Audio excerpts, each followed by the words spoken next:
Hi everyone and welcome to another edition of First Blood.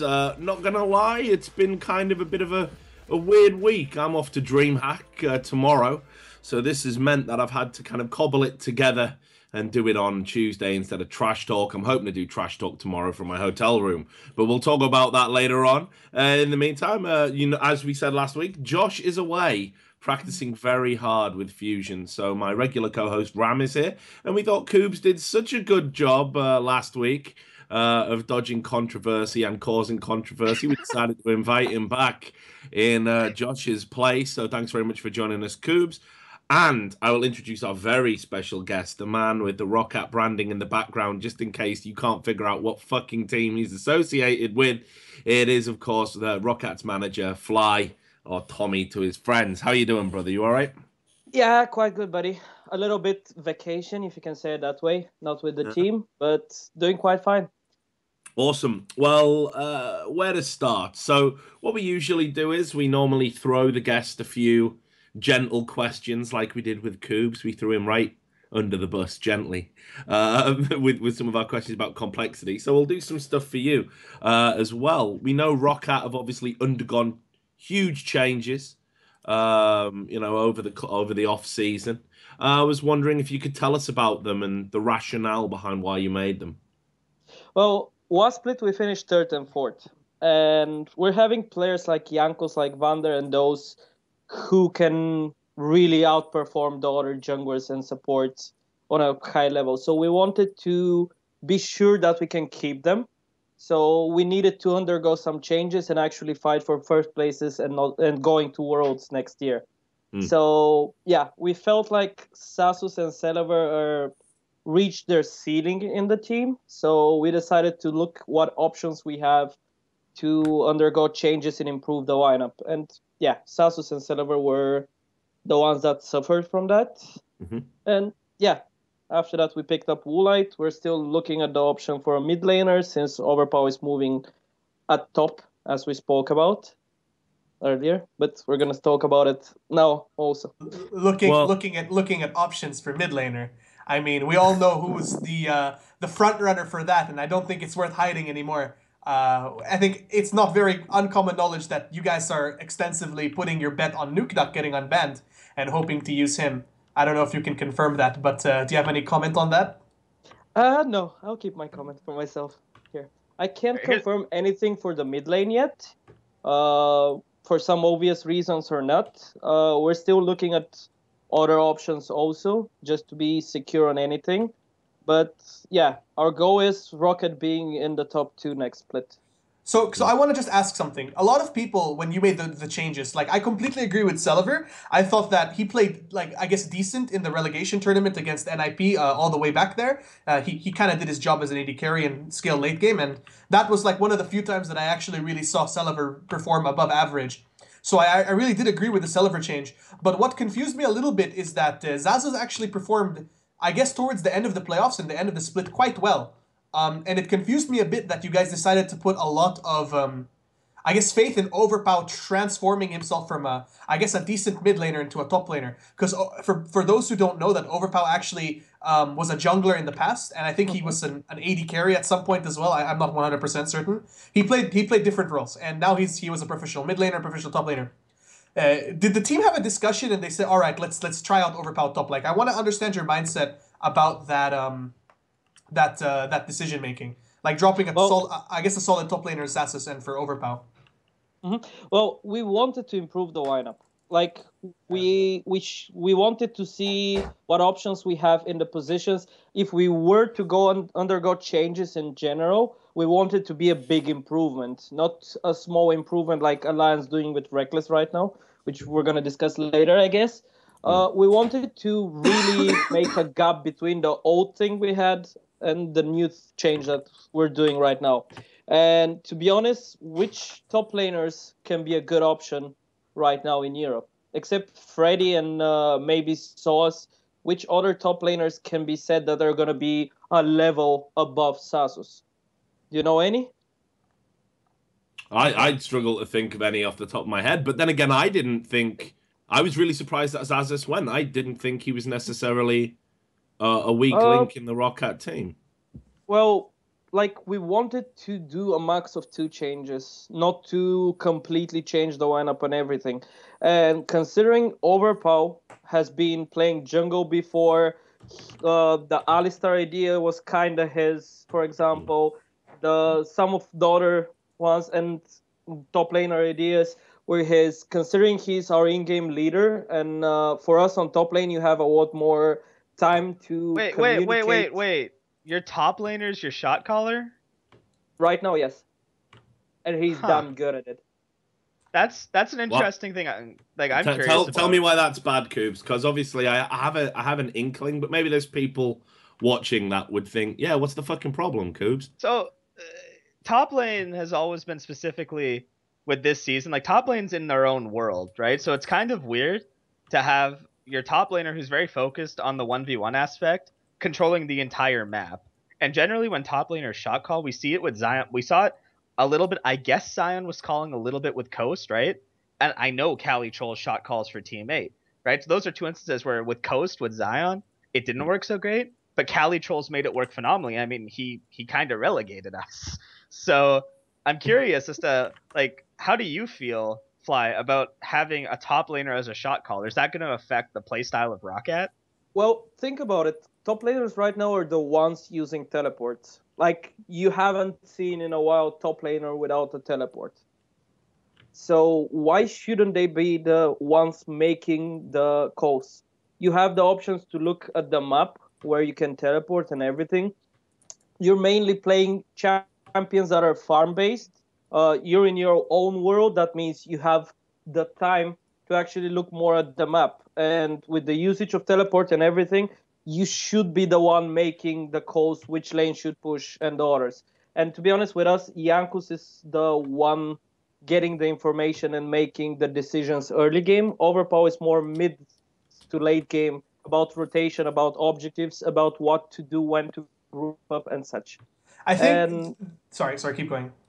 As I said, a bit earlier when we spoke with Kubz, I've explained to him, except all the shot calling and talking, Overpow actually has one of the best teleport usages in Europe. And we've seen him use it on mid lane or what, so yeah. And his most played champion is Irelia also, which is the top laner. I think the biggest issue a lot of people have with saying that the top laner is the shot caller is that they kind of understand it or think that it's the top laner is making the decisions in the early game, during the lane phase. But in a lot of cases, like most of the time, it's the jungler, regardless of, like, no matter what, is usually making the calls in the early game. Like, okay, this lane is doing this, that lane is doing that, so I'm going to gank this. I tell my team that. So I guess for the first 15 minutes of the game, your dynamic is actually really similar to a lot of teams. But do you think that, let's say, I'm just going to throw it out again, that was Overpow the shot caller when he was mid lane as well, is what I'm wondering? Or yes, was someone else? Okay. So the dynamic actually really doesn't change in a way, that you're just... I guess the majority of the Roccat playstyle would just be Roccat Overpow playing utility teleport top laners, not really abusing 1v1s, more playing team play. Is that what you expect from the new Roccat?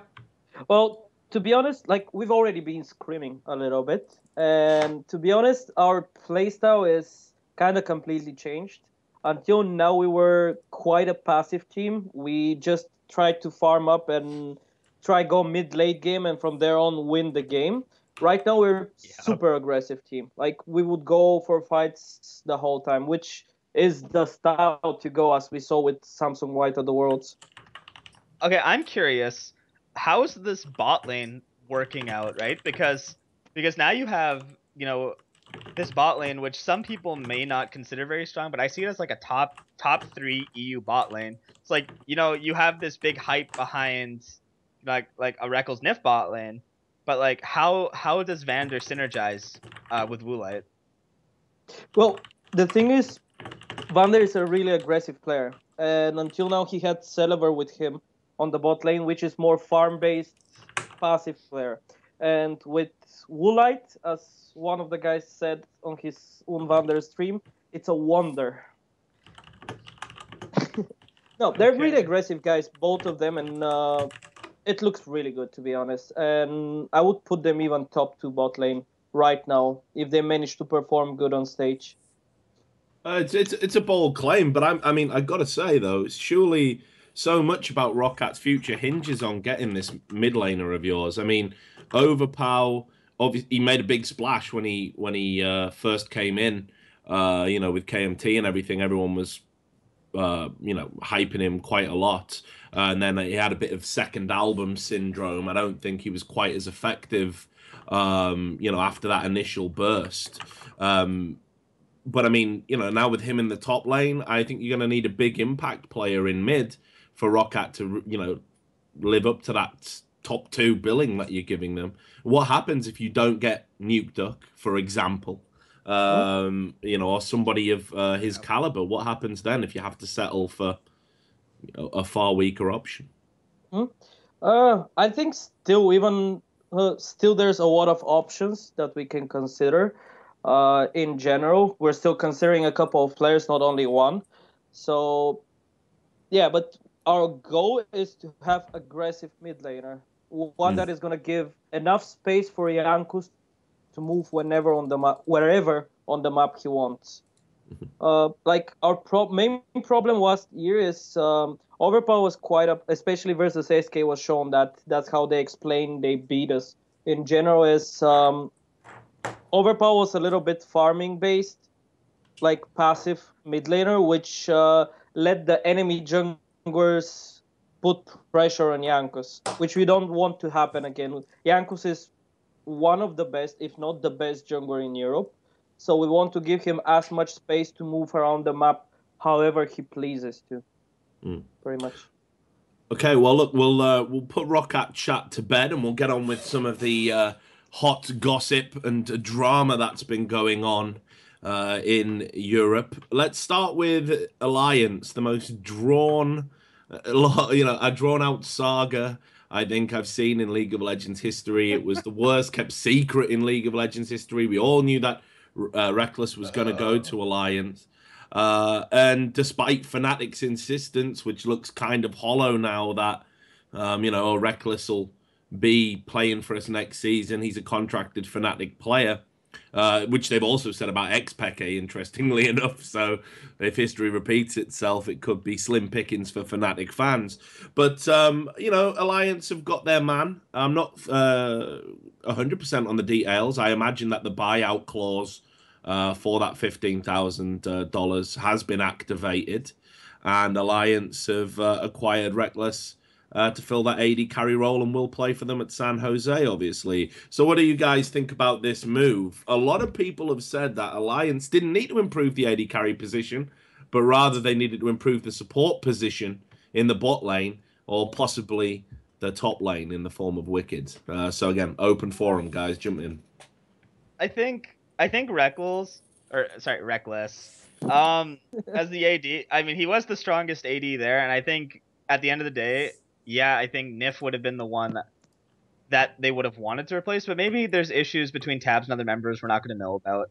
I think they picked up the strongest AD carry in Europe, and to be quite frank, I think they've improved as a team immensely because of it. And from the Fnatic perspective, what's gonna happen to them? That's kind of where I sit. We'll get on to the Fnatic perspective, but I mean, what I'm intrigued about is Alliance. Apparently, this is what I've been told, have decided to give Nif another season. I don't know why they've arrived at that conclusion. I think there was a strong case for replacing him. I know they had a discussion with Crepo about him potentially coming in, and I think that's not going to happen. And Crepo will look at something outside of playing, possibly. But yeah, I'm amazed that, you know, Reckless is going to be playing with one of the weaker supports in EU, in my opinion. I think that. Oh, sorry. I think that it's not really that unheard of that they're giving Nif another chance. Switching out the bot lane kind of changes the dynamic a lot, and maybe they feel that, or through tryout system, that Reckless will do better with Nif, specifically Nif, or they might just be testing this theory out in San Jose. They don't really have to roster lock for the LCS just yet, do they? Nope. So No, they've got time. So if not, then like it's a good tryout, I guess. to see if the Nif Reckless combo does work. And I mean, it very well might be. We've only really seen Nif with Candy Panda and Tabs competitively. Maybe the team dynamic will change immensely with Reckless. Maybe it won't change at all. We don't know, but we know that there are in some situations where a single player who might on the surface might not seem to make a big difference can really just change the way an entire team works. Well, I guess one example would be moving high to mid and picking up Meteos. That team just became such a completely different team that's C9 before they qualified. That's like, I guess, a small example, but I mean, Reckless is easily just such a super good player, and I'm just interested to see if, yeah, like you said, if the Nif Reckless combo is going to be a little bit more effective than the Tabs Nif. But what concerns me a little bit is Shook's consistency. That was the big thing called to question a lot during Worlds and just in general. That when Shook was on his game, it was like a masterpiece. It was like a work of art. The game versus Najin White Shield, it had a perfect game on Lee Sin, just so good. And then there were other games that just left more to be wanted. I was thinking that Shook would be a possible replacement. I'm not exactly certain by who, but I would think that they would look to that. But it's a new jungle. Won't happen. Yeah, Huh? I don't see that. I don't see that happening. Like Froggen and Shook are way too close to each other to actually happen for Shook. And even though he's inconsistent, he's still considered top 2, top 3 jungler in Europe. And unless they get Dandy or Spirit or a world-class jungler, we're talking world champion class jungle, I don't see them replacing Shook. And regarding the Reckless replacing Tabs, I feel like it's more about outside of the game reasoning rather than anything else. Like, we all know and seen how Tabs gets easily unmotivated to actually practice and prepare. It happens with Lemon Dogs before Worlds last year. It happened with Alliance before Worlds this year. Like, if you guys watched Tabs' blog, the whole blog was, hey, that taxi to that bar costed that much. The alcohol over there costed that much. The food over there costed that much. He didn't talk about preparations as much as he talked about Kubz, food, and going different places. And I got to say, sorry to cut you off, Kubz, but I'm imagining you're going to elaborate on this point anyway. If people saw Tabs's recent, again, he's always on Ask FM, putting out these seemingly ridiculous statements. And it just read like the diary of a serial fucking whiner. Like, seriously, like just somebody who was like borderline hypochondriac, so fussy. It's incredible to me. Like, so for example, you know, he talks about the stress. He says I was having literally sleepless nights as opposed to metaphorical sleepless nights due to jet lag and poor sleeping environments. We slept with 6 people in one room with a small bathroom with 2 people snoring. Sounds about par for the fucking course in esports, by the way. You know, even as a journalist, I've slept in similar conditions, let alone in a team. Made me stressed and on edge. Then he talks about how he got contact dermatitis on his palm, so he couldn't hold his mouse properly. And then it was, you know, the 8 hours of scrims were burning me out. I felt like crying. It's just excuse. It's excuse after excuse is what it sounds like. And then since getting back from Worlds, I've had severe burnout symptoms and panic attacks because I'm worried about my future. It's like, I don't know, like, they're all serious things, I suppose. But I would also go so far as to say, in this environment, if you want to be a professional competitor, you need to have a thick skin. I mean, you need to be resilient. And it just sounds to me like this guy isn't. And I think you have to want. Yeah, sorry. You just have to want it, man. Like, you have to want it. And it sounds like Tabs was like complacent, just being in LCS, collecting a paycheck, and getting to be a pro gamer. But like when teams are putting in, like Alliance wanted to like do this boot camp and stuff, if you're getting burned out by that, man, like what are you doing in this profession, right? If you can't handle the heat, maybe it's not for you. Yeah. Well, and I just want to bring up a point as well, just before you jump in, Tommy. You know, we've had Glebe on the show, someone that's dealing with a bipolar disorder and, you know, tons of medication to get his stuff you know, to get his brain chemistry balanced out, so he's able to compete. And he's doing vlogs, he's coming on shows, he's playing, he's competing, and he's doing it all with a smile on his face. And again, I'm not trying to detract from Tabs's problems, but I think, you know, Glebe is a great example of how you can really, you know, if you want something enough, you can persevere under difficult circumstances. He's a very hard worker. I think Josh talked a little bit about last show that even though Glebe isn't necessarily playing on the team, he's trying to fix his sleep schedule. He's watching the scrims. He's helping Chunky develop into a support player. He's probably got one of the best work ethics in esports, considering that he's got this severe mental, I wouldn't say severe, but these mental problems that would probably take its toll on any person. I think that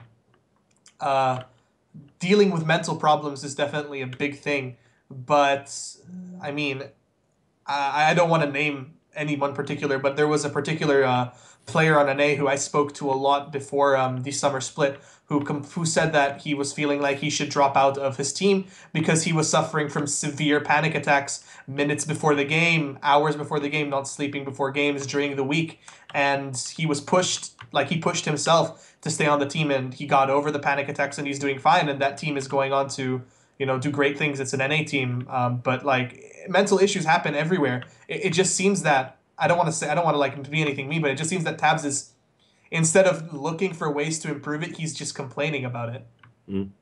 A huge thing in esports in general with players is like their mental fortitude is not high enough yet to, maybe not everyone has a good high enough mental fortitude to deal with these things, right? Like Glebe's an example of a guy who's mentally strong. You know, he zones everything out, and he's hell bent on getting into the LCS. And then you have other people, you know, they go through the grind, the community says stuff, maybe the results don't go the right way, and they crack. And so go ahead. Can I interrupt you for 1 second? Yeah. Tabs also made a statement in one of his like wall of text Ask FM answers that he doesn't want to make the climb again because he feels that he's proved himself as a player. He's had one good split as an AD carry in his entire career, and it was this summer on arguably the best team in Europe, where, I mean, you have, like, he's had one split. I think right? that's a really cocky, that's a really, like, nose up in the air attitude that I've proved myself as a player. I don't see the need to have to make the grind through a challenger team. I'll tell you this, Ram. If I was a manager or a prospective team that was looking at picking Tabs up now, I wouldn't be looking at his stats from the previous split. I'd be looking at that wall of, you know, just bullshit. And I'd be thinking this guy's going to be a handful to manage. That's before you even get into his other teammates saying, well, we you know, in Alliance, we couldn't connect with him. We tried. We think we're a fun bunch. We had Wicked on the show, and he said it himself. We think we're a fun bunch. We tried to connect with this guy, and it just wasn't happening. And he said, you know, the only guy I even talked to really was Froggen. You know, it's like, just sounds like the guy he's got the skills, but maybe not the right mentality. And, you know, I think he's got to realize, and maybe he needs to learn the hard way, when you put things like that into the public domain, you may as well put up a big sign saying, do not fucking hire me at all. Like, just boom, don't bother, waste of time. You may as well just say that. You know? I just personally take that as a bit of a slap in the face. It's like no one's really proven themselves.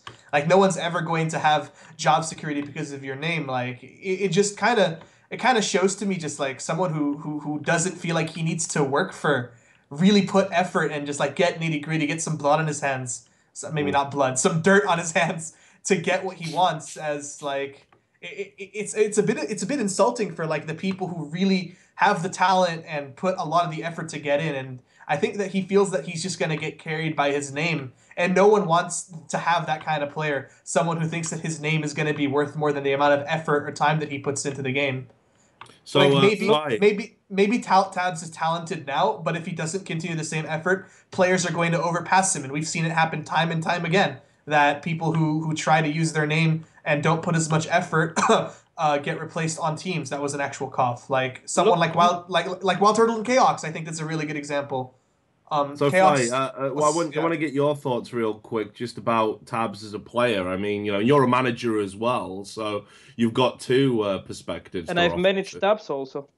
Oh, right. Well, there we managed, go. So I managed Taps in Millennium, but a good example for what you just said, your name is gonna carry you, and you wait only for good options. Look at what Pushu happened. What happened with Pushu? Exactly the same thing. He was waiting and waiting and waiting for a really good offer. Where is he now? Exactly the same situation. He wrote similar things and everything. And to be honest, what Taps was on Millennium, back then he was a mid laner, was pretty much the same. Like, he had motivational issues a couple of times. One of the times was right before the World Championship of Inter Extreme Masters, when we actually played versus the CGN2 teams and everything. Right before the event, we were super close to replace him with Extinct, because Taps had been late for scrims and everything else, motivation issues. Right before LCS qualifier with Millennium, Taps had a problem with falling out with a girl or something of the sort, motivational issues again. So then Worlds with Lemon Dogs, then Worlds with Alliance now. But mechanically, he's strong, right, Flyy? He's- Like he's I a good would- I player. would He's just say he's not. Yeah, I wouldn't say he's better than Reckless, but I think he's easily top 2 in Europe. Like, his mechanical skills and everything is perfect. Maybe his team fighting and everything is positioning is not the perfect one, but Taps is an amazing player. If he manages to overgo those motivational issues he has, I think he could make even better player than Reckless. if I was a manager though, I'd take the third best with no attitude or motivational problems any day over the second best with all of that shit. It's just not worth it. Like, he might be a little step up in terms of skill, but if he's gonna go on fucking tilt or not have the mental strength, like arguing before a fucking match with a girl and shit, like, just put that shit on lockdown. Just compartmentalize it and concentrate on what you need to fucking do. I'd be going mad. When I used to manage teams, like, I used to turn off all chat programs before a fucking major game. Like, you don't talk to anyone. We're on fucking lockdown. We talk to each other. That's it. No one else exists. Just us and our opponents. But the best is to make the players do it by themselves. Like, you as a manager, you don't need to say to the players, turn off all chat programs and everything when you're practicing. They need to be motivated enough to do it by themselves. I agree. It's on the players. Yeah, and to be honest, looking between Reckless and Taps with all those things that we just discussed. On the other hand, you have Reckless, who has he's not following anyone on Twitter. He has 9 people on Facebook. He has almost no one on Skype. And why? The reasoning why is because he wants to focus on the game. He plays non-stop. He doesn't complain how his teams plays in the games and everything. He complains that they don't practice and they don't take practice serious. So why, like, even if Taps is better than Reckless, why would you keep Taps when you have the Reckless option? Not to mention all the PR and bullshit behind Reckless that are bringing to Alliance. I think I just want to touch, like, a huge thing I noticed, which how I differentiate the two, and my statement of Tabs has only really had one split as the top AD carry. It's just the way he approaches the game, right? Like, Reckless approaches it to me like a traditional sport. Like, for example, like I played hockey, right? And man, I heard it every night, the racial slurs, people in my ear, right? And you have to learn to literally just, like, do that, keep your head down and walk, right? And I think Reckless has this where he's literally just looking down and staring forward. Tabs has all the distractions. He has a much harder time, it feels like, blocking these things out. And so that's where maybe a sports psychologist would be really beneficial to him, right? But if you look at the way they approach the game, I think that's where Reckless has the edge, is his consistency level and his motivational levels are far higher than Tabs right now. And I think that's where the biggest difference comes in. And to be honest, Reckless in lane is a little bit passive player rather than super aggressive. And Taps is exactly the opposite. And I think Reckless is going to fit better with Nif than Taps was, because Nif is protective support that is support. He's not the one that's going to go and make the crazy plays or anything, but he's going to be stably behind his AD carry, supporting him and letting him go through laning phase. And from there on, Reckless, we know what he does. If Reckless goes out of the lane with his crazy farm, he doesn't need kills. He doesn't need to make flashy plays in lane and anything. He just needs to farm up and go in the lane. That's how Copenhagen was played. They played the whole team for Reckless. And now Reckless has the whole team playing for him, plus having Froggen on his fucking team. Yeah. So. Yeah.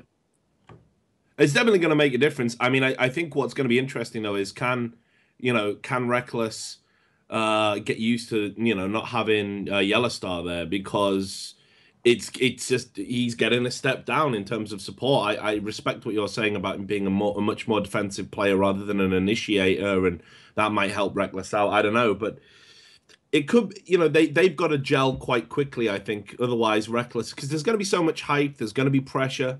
I think if they don't gel straight away, people could get on his back a little bit. It's especially given the nature of the move. I think a lot of people feel he's somehow betrayed Fnatic and he's engineered a move for himself, which I don't think's fair at all.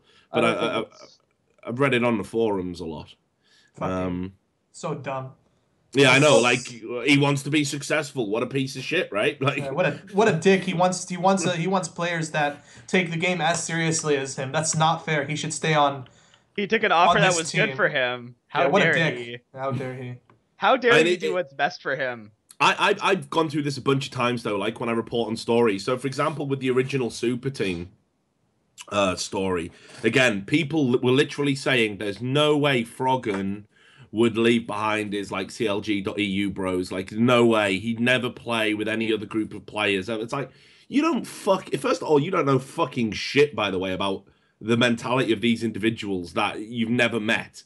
You see them do powder puff interviews after an LCS broadcast, and you think you fucking know these people. You haven't got a fucking clue. So that's rule number one as a fan, right? Get that into your fucking heads. And then second of all, you can't speak to the motivations. It's like players want to fucking succeed. They want to make bank. They want to win things. And that, it's as simple as that. So the idea that, we're going to be friends until the end, fuck off, like, serious. Is this real? It's not a fucking treehouse, it's a sport. Like, you've got to get it into your head, like, fucking Alex Ferguson pulled Cristiano Ronaldo, from a fairly low-level Portuguese team, groomed him, turned him into a fucking, great player. And he turned around and said, right, now I'm off to Real Madrid, peace. That's, it's sports. That's how it operates. It's a new concept to esports. So you have to understand, like, the fan base does not have the same mindset for esports as traditional sports. So whenever a player makes a move like this, which, I mean, if this was like traditional sports, for example, then everyone would be like, well, he's a great player and we can understand it. But here it's like, how dare he be selfish? Go ahead, Flyy. No, I can't agree with you on that, because okay, I'm an Arsenal fan. We lose a lot of players. I am so sorry. I am so sorry. Yes, sorry for your loss. Yes, I'm so sorry. 3 days ago, Arsenal played Manchester United, and Van Persie was booed every single time he got the fucking ball. So I think it's just mentality of the fan base. They like their club, they want to support their club, and when a big, huge star leaves, they feel sad about it, mad about it. That's fine. That's fine. Completely normal. Yeah, that's fine. Like that, the Arsenal fan base, I expect that. But like the general population, you have like 99% of the esports fans, right? And they're like, this is, how dare he? But then you have like, Have you seen how much of those fans are actually Fanatics? Like, they're like, after TSM, I think Fnatic is the most supported team in the world right now. Like, literally, I'm at DreamHack Bucharest 3 weeks ago. In Dota 2, someone makes a backdoor and the caster calls it a xPeke in Dota, which hates League of Legends. So I think it's just Fnatic's fan base reacting to it and everything.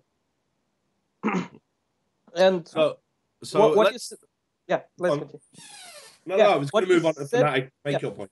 What you said a little bit earlier for the move and everything, Froggen and Reckless are two of the players, if not the only ones that I've seen in Europe, that are really, really tryharders.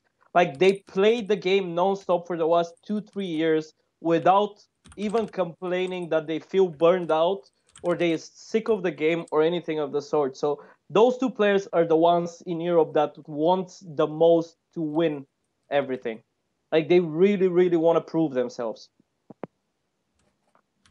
So where does that leave Fnatic then, guys? Let's talk about the whole And I got to say as well, my bad, I forgot Cristiano Ronaldo was signed from Sporting Lisbon, which isn't a low-level Portuguese team. Sorry, I thought he was. I was thinking he was signed from something a bit further down the trough. But yes, you're absolutely right. I've been to Lisbon many times. I do love Sporting, guys. So sorry about that. But what does it mean for Fnatic? Because I'm telling you, the way things are looking, they're going to struggle to keep hold of xPeke as well. Do they have a roster right now? Like, what do they have? SOAS, Cyanide, Yellow Star. Peke, They got Yellow Star. Star. Basically. Well, They actually, just- okay. Okay. I need Breaking some info news. here. Breaking news. Oh shit. So I got told last night. I stayed up and I did one of my late night drinking streams. Which is always great for it was a bad idea given how busy I've been today. But I was told reliably by a couple of sources. I haven't had time today to really chase it up and report on it. But Niels, it's meant to be done. He's meant to be going to Fnatic as the replacement AD carry. Are you sure? I mean, that's the word on the street, and Richard Lewis Street. The word's usually pretty fucking reliable. Unless it's about Cole Chaos, right, Richard? Sorry, Richard, can you repeat? Hey, I said he was the front runner. I said Wait he was a the front second. runner, and he Does was that the mean- fucking front runner. Does that mean Fnatic? No. Maybe for like an hour, but he was the front runner. Niels would be a logical choice, but I saw a couple of tweets. Like I know House Biffin made a tweet about it. I'm not sure if I actually really believe him, but he said I don't under he like I'm paraphrasing, but he said them like along the lines of I'm not so sure why the Fnatic fans are so upset about this. I can't wait to see how excited they'll be when they see who the new AD carry is. And I'm not convinced that many people are super hyped for Niels. Like I know people around the EU know that he's a good player. I guess some people outside of the EU Challenger know that he's a good player. But I don't see how the Fnatic fan base would jump up in joy when they say, "Oh, look, Niels, we got a pretty good AD carry here." It's not something that's super hype. Maybe we're missing something. Just here. as a good feeling, let's say I don't know anything. Anyways, Niels is gonna go to Fnatic only if xPeke and those stay. If not, I think he's gonna play with Mitty and the Fnatic guys on that challenger team if that's really happening. That's I don't also what see- I heard. Yeah, I don't see Niels playing for Fnatic without xPeke and the others. Like, Yeah, I think that's probably right. I mean, but when these people have messaged me and been like, Niels is in Fnatic, I guess what they're saying is he's in the team that is allegedly Fnatic at the moment, but as you say, could move and become another entity. And certainly, from what I've seen so far, it does look like xPeke's, there's going to have to be some serious renegotiations, I think, for Fnatic to keep him. I think Reckless leaving can help smooth over that process, but I won't speak for xPeke, but I'm confident that he is looking to do something himself, to be in charge of his own destiny, so to speak. And I don't know, it's going to be interesting to see how it pans out. But if they do stay, certainly they'll be playing with Niels, I think. Well, or even if they leave, they'll be playing with Niels. I would see that Niels. Sam is saying xPeke mom just followed Taps on Twitter. Yeah, I saw that. Yeah, xPeke's mother followed Tabs. I could see Niels actually playing with that Fnatic right now in the place of Reckless for IEM Cologne. But after that, what is gonna happen? I'm not sure. Like, is Niels he's a strong mechanical player, is he not? Doesn't he He's have a two solo top queue 10 player. accounts? He He's has a two solo top 10 queue accounts, player. right? Niels, I think his biggest strengths are that he gets a lot of kills, like very easy kills, by taking advantage of people's mistakes, and he doesn't die often. So he just uses his mechanics to put himself in an advantage, and he can carry games. But I mean, he's just a very highly mechanical player. Imagine, and here's another side of speculation. Sorry to cut you off there, Flyy.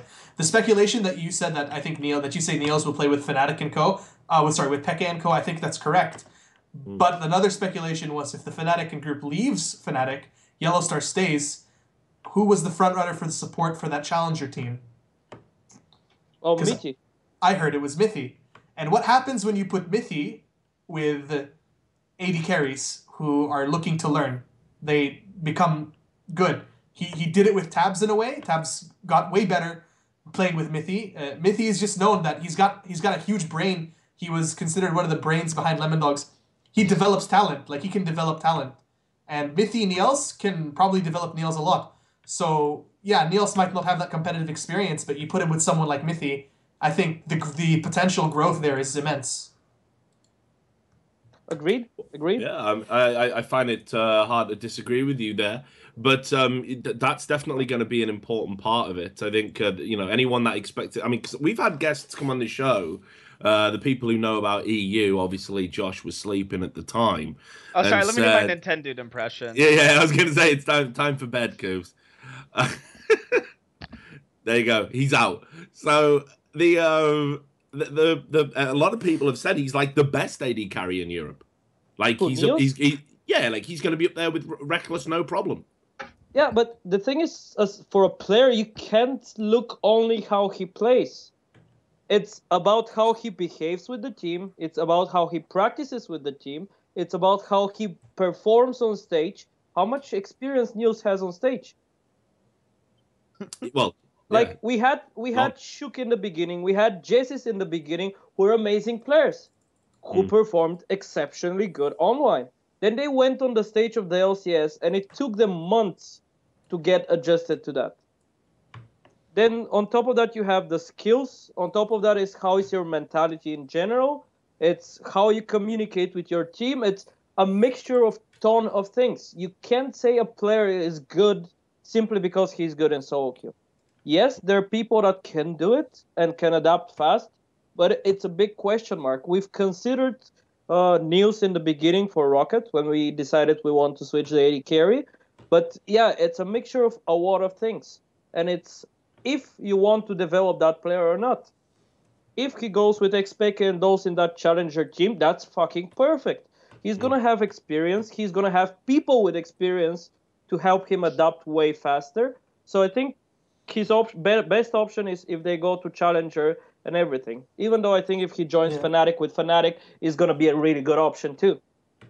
I agree with that mindset. Like a split of Coke League can do a lot to a player when he's playing with a lot of like very intelligent and experienced people. That's like a good amount of time to develop him in a non-stress situation.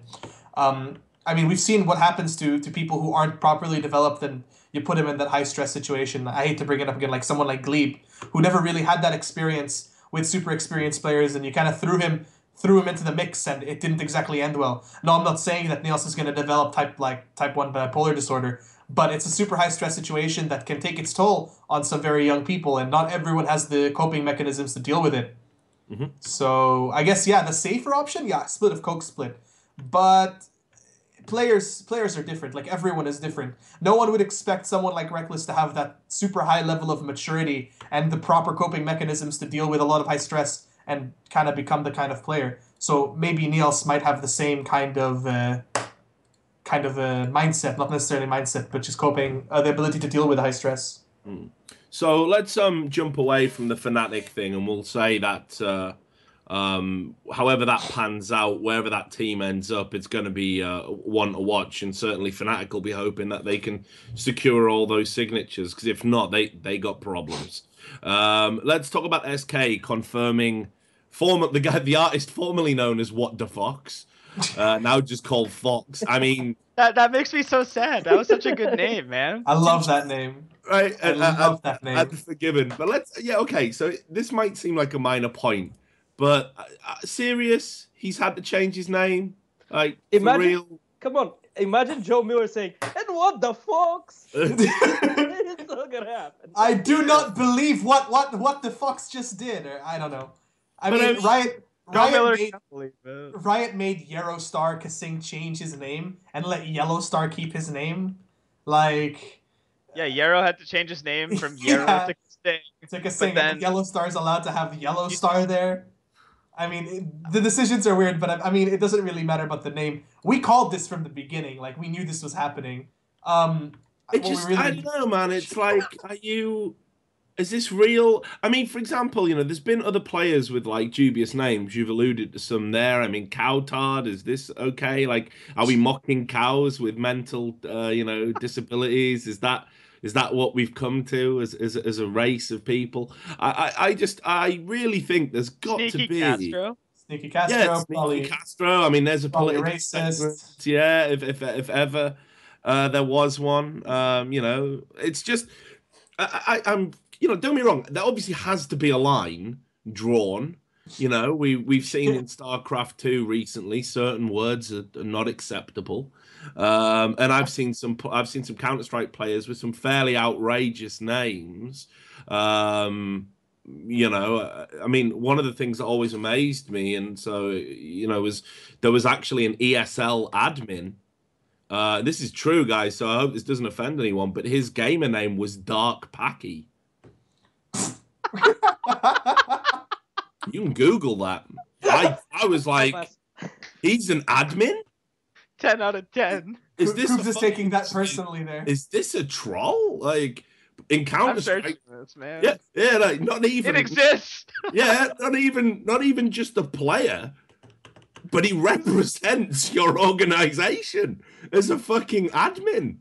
That's Counter-Strike, boys. Like, it's a man's game. Yeah, but here, I mean, don't get me wrong. I think that's ridiculous, and I would probably be pulling one side and saying, "Do you know about racism? Have you ever heard about that?" But the Watdefox for me is like a harmless play on words. I can't believe he's had to change his name. I mean, if there's one thing we know about Riot and their policies is that they're terribly inconsistent in a lot of different ways. So I wouldn't be surprised if they just kind of let it slide for some people and said, "No, this is not okay. You have to change it." No, it's not because of that. How I see it from talking to different people is, you had the teams in the beginning. Riot is adding a new rule. Perfect example is the 3 people to be from the same region and everything. They added the rule now, but there's people from before that were already playing. How do you change Coulthard after he played 3 seasons in the LCS before that? Yeah. How do you make him change after that? But for the new players that come in, they enforce that rule. It's pretty much the same as the other rules. And Riot is learning with the time. And to be honest, that rule is perfect because they want to be associated with huge fucking brands. Coca-Cola is a perfect example of that. How do you imagine Coca-Cola sponsoring something and you have What the F as a nickname on one of the players associated with that brand? So they just cut off everything that can stop a major signing of new companies involved. And not to mention Riot is a fucking huge company too. So it makes sense, and yeah, pretty much that's it. Yeah, so and just to update as well, I don't think our friend, the Dark One, sounds like I'm talking about fucking Voldemort. But I don't think he's an admin anymore, but he did used to be a CSS admin. Again, God bless his soul. God bless him. You can see his profile. It's out there, so it's out there like the X-Files. But yeah, so let's talk about what it means for SK Gaming as a team. I'm super happy to see Forgiven back to LCS, and I enjoyed watching Thorin's video, which was basically saying, to put up and shut up time for Forgiven. Like, he needs to accept that not everything's going to be perfect, and he needs to just concentrate on himself and show what a great talent he is. And I think he's going to be great for SK. I think this is a really good acquisition. Oh, no. I definitely agree that Forgiven and Fox is going to make SK a strong team. But the main issue that Forgiven had in the past was he wanted to be on teams that win. And if the team doesn't necessarily perform well or doesn't succeed, he feels like he needs to do something to make that team succeed. Now, is this lineup of SK, a powerhouse lineup, something good enough to take a top 3 finish or even higher than that? I think it's the real speculation. I put them at number 4, number 5. They'd be fighting for that area. I don't know how accurate I might be, but that's just my assessment on that roster. Go ahead, Flyy. Yeah, seeing the other teams compared to what SK has, I think SK is going to be in the top 3, but I don't see them consistently going above that. Like, they're seeing what players you have. Come on, Watdefox and Forgiven just got, as far as I heard, they just got a check if they're going to be even allowed to play in the LCS because of their behavior. So, for me personally, they're a really good team. if they have a really good coaching staff behind them. And I'm not talking only about Inner Flame, about Wukas, which are amazing people and are going to do an amazing job. But I'm talking psychologist. We're talking about someone who is really authoritative figure. We've seen Monte Cristo help them in Korea for Worlds. Yep. We saw it in a video of theirs lately. So if they have someone with authority figure who tells the kids, hey, shut the hell up and do your thing. Shut the fox up, yeah. Yeah, shut the fox. But yeah, if they don't have those people behind them, SK lineup is a fucking ticking bomb. Like, I mean, I love Sam's just put the picture up as well. Yeah. I gotta say, Movember isn't working out for N-rated in my opinion. I think what we really need to discuss is the progression of N-rated's mustache here, rather than the progression of SK's lineup there. That's my concern. Don't get me wrong, everyone else is looking, you know, kind of pretty good, clean shaven, and then you got N-rated. But my concern with SK on a serious note is, like you said, they're a ticking time bomb. And that's why I can't, like, I don't know if they'll get the 3 spot. They might fall to 4. Worst case, they might fall 5. But I mean, probably 4th place. It's just like, you have this lineup, which I feel like only can fail so much before it fucking implodes. Yeah. And if they start well, maybe you're right. I mean, first of all, I just want to say as we drop that picture down, Sam, it's very distracting. I'm sorry, but you guys looking at Watdefox? He's standing next to N-rated. He looks scared for his fucking life there. He looks like he's terrified. All I can think of is that like N-rated like sent out this like group email and was like, "Hey boys, let's all do Movember, right? And we'll turn up for our team photo with mustaches." And they were like, "Yeah, no worries." And then he just got there. And the other 4 were like, yeah, psych, get fucked.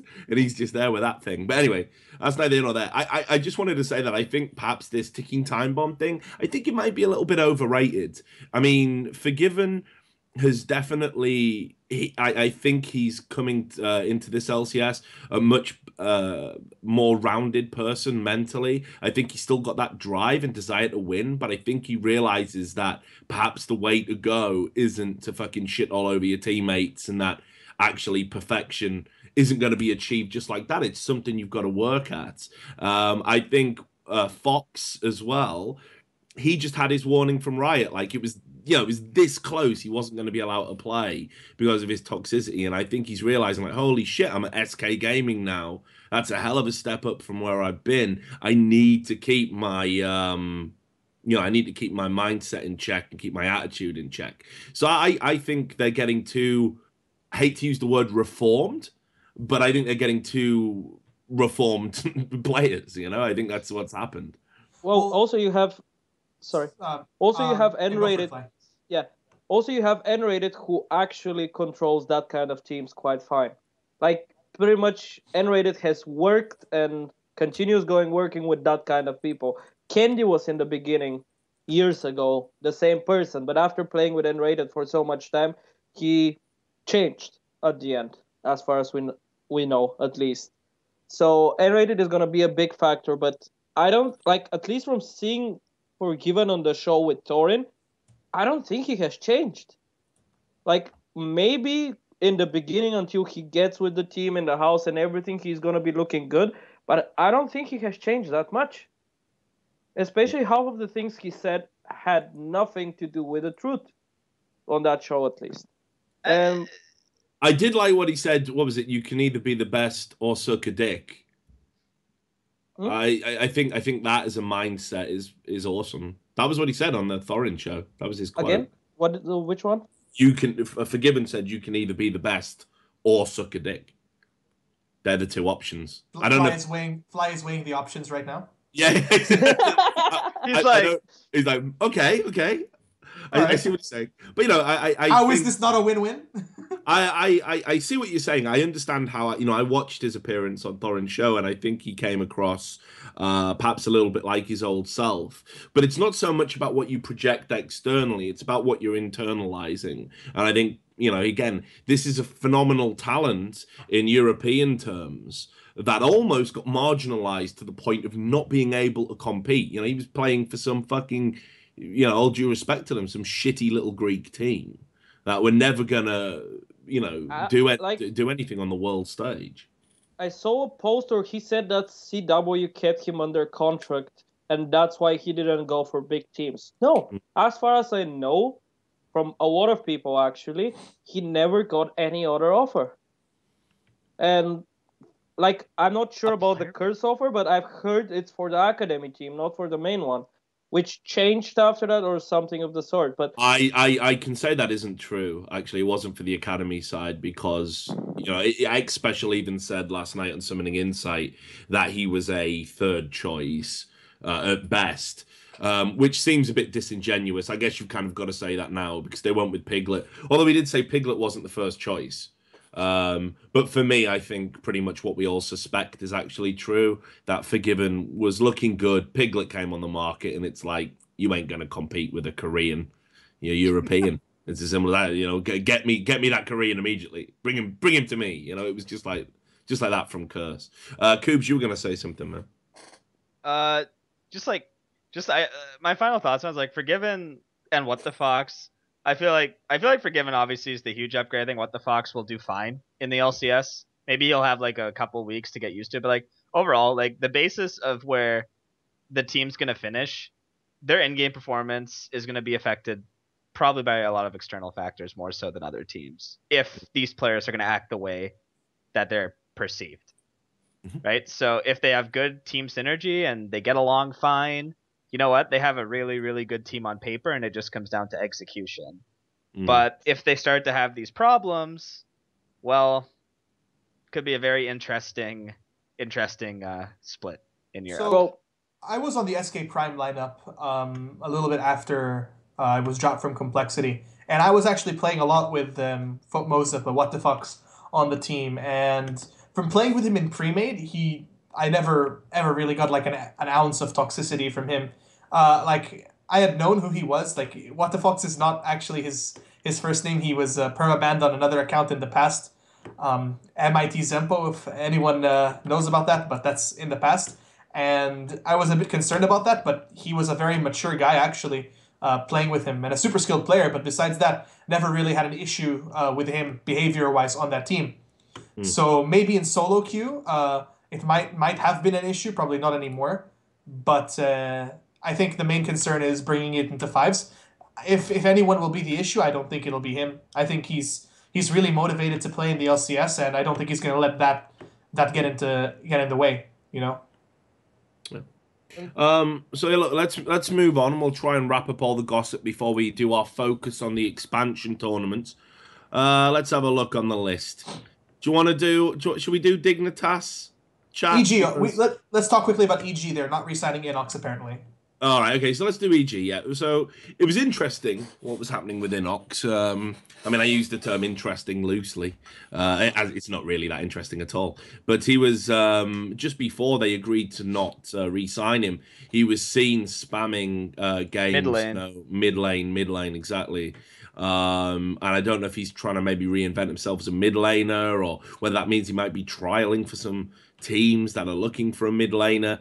But I asked the EG, or the team formerly known as EG, I asked we'll talk about that in a bit, I guess. I asked the manager what was going on there, and he just said, oh, nothing really, man. Thanks for asking, though. This is why whenever managers always say, when you break a story, hey, you didn't ask me. It's like, yeah, because we can take the 5 minutes for you to give me some fucking bullshit answer, and then I print the truth anyway. He didn't say they weren't going to re-sign him. But I think that was on the cards for a while. I think EG definitely had an area, of improvement to be made, and it was certainly in that top lane. When you look at that roster, right, at the end of the split, if you're looking at EG and assessing where they need to make a change, they're going to look directly at InnoX, who, quite frankly, took a lot of the criticism, some of it pretty undeservedly, though, like for EG's performances, whatever, getting on this InnoX hate train. And the thing about InnoX, he's always had this quirky champion pool, which he makes work top. And or not. There's a couple of games that have kind of struggled, but he's the style of player where if he plays the mid lane, he has champions that he can make work. He likes to play the assassin style, go for kills. And I think he can reinvent himself mechanically. He has the ability. No It's doubt. just going to be it's going to be a matter of A, where's he going to get his opportunity, and B, when he does get an opportunity, because he will get one, he's too good to pass up. When he gets it, what's he going to make of it? And that's going to be kind of where it goes. And I think we'll see him back in the LCS. Maybe not this split, maybe not next split, but he'll be back at some point. I truly believe that. He said he's going to mid lane, so maybe Curse or COG. Who knows? I mean, there's definitely options. I can't imagine that they would, pick InnoX as their title mid laner. I think he's maybe going to have to take a step down, possibly into the challenger scene or something. I really don't see him going into one of the big two names that are looking for mid laners right now. But I could be wrong. Yeah, I could be wrong. But yeah, it is interesting, but I don't see him ending up there. My thoughts, Ram? I don't really have an opinion. What? It'd be, yeah, I know. I can actually not talk for a bit. I don't know. InnoX is. I think that a lot of the criticism kind of came unfair, though.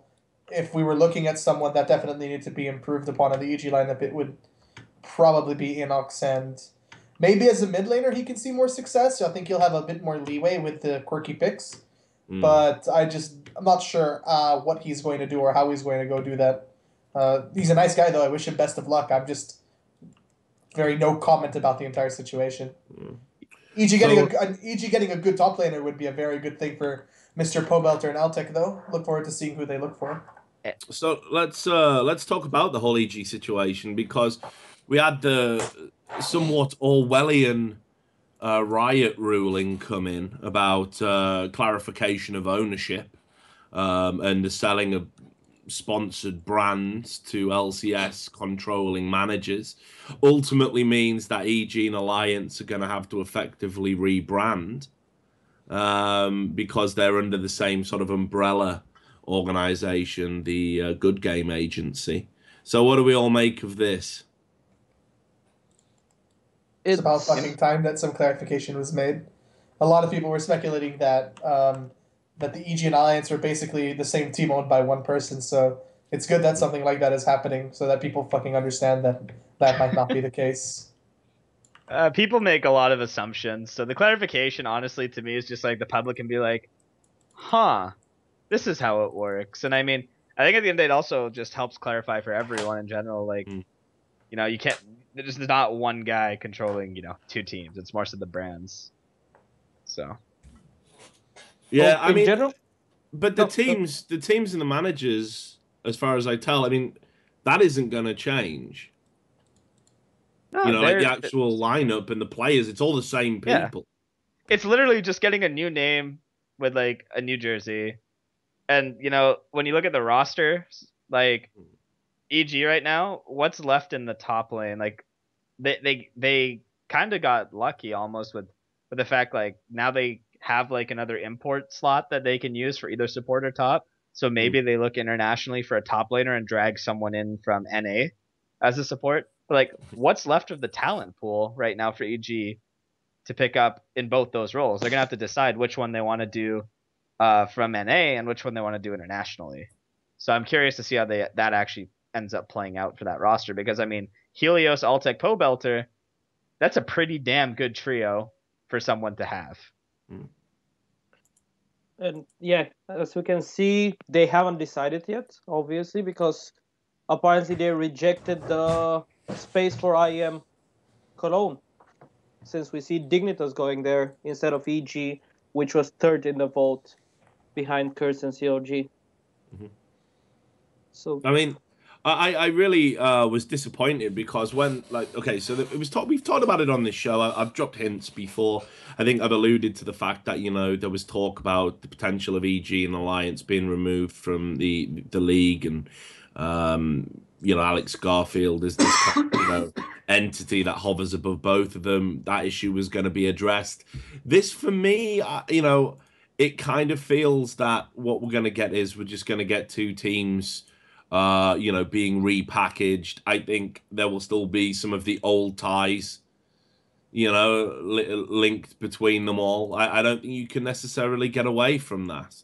And I don't think Alex wants to get away from that. I think his vision for the Good Game Agency is to ultimately create what he is labeling a team and players union, where, they all come in, they all have, the same kind of sponsors divided between them, and, they all pool their resources at the agency level and then decide where to place things. It's for me, this doesn't necessarily address the conflicts of interest that are likely to, pop up. It doesn't do enough anyway. It's a step in the right direction, but I think we still need to be very careful because, sponsors are going to overlap. And, we know that the person negotiating the sponsorships is ultimately going to be the same or has already negotiated the sponsorships. They're going to still enjoy a very close relationship. Nothing's going to ultimately change. So it's, I don't know. I'm going to monitor the situation with interest. Certainly as it stands, League of Legends is in a much better position to evade that conflict of interest than Dota, where Alex Garfield is currently out recruiting further teams to the Good Game Agency. Where they're going to rebrand them and Pretty much every free Dota team is going to Alex right now. Alex Garfield to rule the world or something. I don't know. Yeah, but He's definitely looking to expand. Is that actually good, having one person controlling all the money and everything, or at least half of the money? No, that turns into a monopoly. That's a really that's Alex being a smart businessman and taking advantage of the situation, which I respect. I would do the same thing if I was in his position. But from a broad perspective, when you have one person controlling so much, it makes it very difficult for maybe startups or different people to kind of get into the scene that way. So by monopolizing it, it just makes it he gains so much, but like other people are definitely gonna take a little bit of a hit. Well, I mean, to give you an idea about some of the plans that are being put forward, and I don't necessarily think it'll come to fruition. I know Alex Garfield has been told by staff at Valve, we're gonna have to have a talk about this.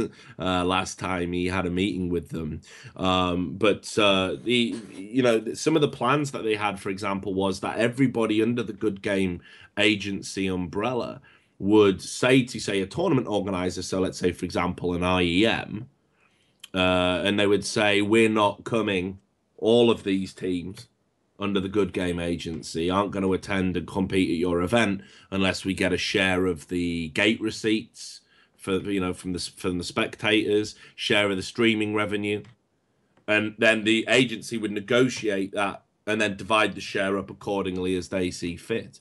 I mean, the Good Game Agencies reached out to organizations that weren't created by Garfield and asked, do you want to join? I think, for example, Cloud9 may well have been approached and talked to about potentially coming on board, which they've resoundingly rejected. And obviously CLG are there, yeah, exactly, with the acquisition of Kelby. So you can see why this might be problematic, especially if more and more teams are allowed to flock under this banner. I think it's a big issue. I think it's going to be one of these landmark moments in esports, actually. Hey, Reddit will get their moment because the player agency's coming, Richard.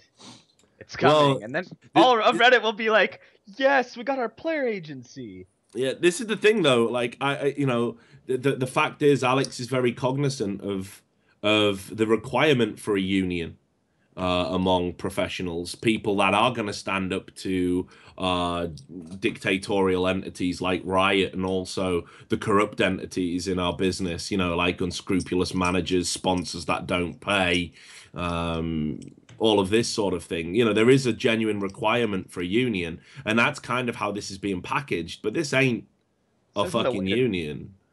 This is one guy making bank while having potential. Like, I think a union would be great, but that's a whole other can of worms. I think. I mean, sorry, go on. It's basically like Kubz said, smart business move. You get a lot of power out of it, but it's something that could potentially push esports back a long way, and really stunt the progression of it if this thing does kind of get out of hand. Hey man, don't hate the guy for being smart.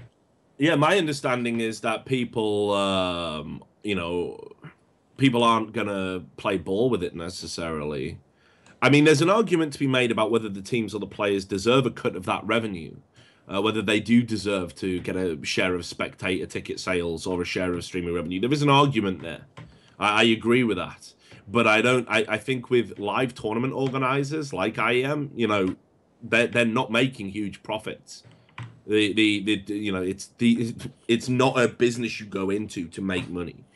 And if people start withdrawing from that revenue stream any more than they already are, I think we're gonna, you know, see some tournament organizers really hit hard. So I doubt they're gonna play ball with it. I mean, when Robert Olin was still in charge as the DreamHack CEO, we had a talk about it over a glass of wine, and he was very adamant. He was just like, if Alex Garfield came to me with that shit, I'd tell him to go fuck himself, with all due respect, as a friend. So It's you know, Alex's. Yeah, sorry for interrupting you. No, Alex's idea is good, but in my opinion, it's way too early to actually be done. Like, maybe in 2-3 years, if the growth continues the way it is right now, yes. But considering, do you know how much it costs right now to Riot, to IEM, and everything to produce those events? Like, most of those events, like, okay, and the big thing you win from those events is actually the advertising and the sponsors. Sponsors don't give that much money yet. Not even close to other sports. Yes, we have the fan base, we have the community, we have what to sell, but it's not yet there. It's not there to ask for cut from the tickets and everything else. Yeah, I gotta say you're right. It's interesting. I'm like I say, we need to monitor where it goes. I think Riot have at least shown that they're aware of the dangers and have brought this in place, because you know, we all know what happened with EG and Alliance was an absolute fucking joke, frankly. It's one of those, you know, stains on the league. And at the time, it was always intimated to me that Riot had actually helped, you know, Garfield kind of find the loopholes to jump through, because they felt they needed those brands to be part of the league at that time, that it was actually quite damaging if a big organization, you know, like Evil Geniuses was unable to compete in their product. Now I don't think they feel that way. I think they look at the dubious Polygon articles that read like advertorials. I think they look at being on the front page of the New York Times several times, and I think we've kind of outgrown the need for these brands. Actually, we're bigger than that now, and I think they're righting the wrong that maybe they themselves put in place in the first instance. Anyway, I want to talk Dignitas and then go to a break, so let's do that. Super hot crew first. It's shorter, I think. Okay, go on. What are we talking about? The acquisition of Amazing / Crepo, the front runners to be joining that team, alongside Mimer, Selfie, and Mr. Ralla. What do we think of that? They tweeted there's like an amazing announcement, then they never said anything. Personally, I think that roster would be extremely strong with Amazing and Crepo getting added there. I think it'd be. We know that Amazing is, you know, been associated with the team. I mean, I don't know if maybe they've shot their load a little bit too early and now people are having second thoughts about it. But the whole Super Hot Crew situation, for me, the more interesting aspect of it is what the fuck is going on with the MYM deal, which, you know, no one really knows. Yeah, that Meet Your Makers deal was meant to be done, signed, sealed, new sponsor coming in the form of Logitech. It was all done, apparently. So, now it seems to have stalled. There's been no announcement. I don't know if they're waiting. I guess you could say that deal met its maker. Or isn't that amazing? Can we roll a title stamp? Real talk though. The big thing here that we have to really think about is that lineup in particular, the three players that have stayed, Selfie, Ralla, and Mimer. There's a lot of speculation about it. That lineup itself kind of having issues being a mature team and issues with tilting and attitudes. Now, adding people that I would actually say that Maurice Amazing is level-headed, and Crepo is definitely level-headed as well. Adding mature players like that could definitely help, I guess, some of the younger players, because we have to understand Ralla, Selfie, and Mimer are all young players. Crepo would be the dad. Yeah, in a way, he would be the dad. He'd be the dad. But like now, not only would that be good for the team, but another concerning thing would be, isn't that kind of what he was on EG? And isn't that one of the reasons that he left EG? That Like- he felt that he was trying to dad the team a bit too much, and they weren't really listening to him. That's pretty much what was it, at least from what I've heard. From his But Facebook post, it's what he said it was. I don't know how you consider amazing being a mature. Like, he left TSM because he didn't feel right. At least that's what he said. He didn't feel on place. And from what I know, since he's back in Europe, his ego is skyrocketed. So I don't see how. And from what I know, even before TSM, he wasn't mature on the team. He's a lot of really impulsive person, like really emotional one. So I don't see him as a really stable person to being even close to Crepo. I think that might be one of the downfalls with Super Hot Crew. Like, let's say, you know, Crepo or whatever doesn't happen. They don't have like this like dad figure on the team. Then there's Last Shadow, who's like in Korea coaching. So I don't know what's gonna happen with the new rules from Riot. Like, if they're not gonna have someone like in there to be like the kind of authority figure, I think they're gonna have a really hard time. And that could definitely affect their performance greatly. I think even if LS goes to the house, it's not gonna make any difference. I don't think LS is a coaching personality in person, at least for a head coach position. What do you think about LS Flyy? Hmm? What's your opinion on Last Shadow?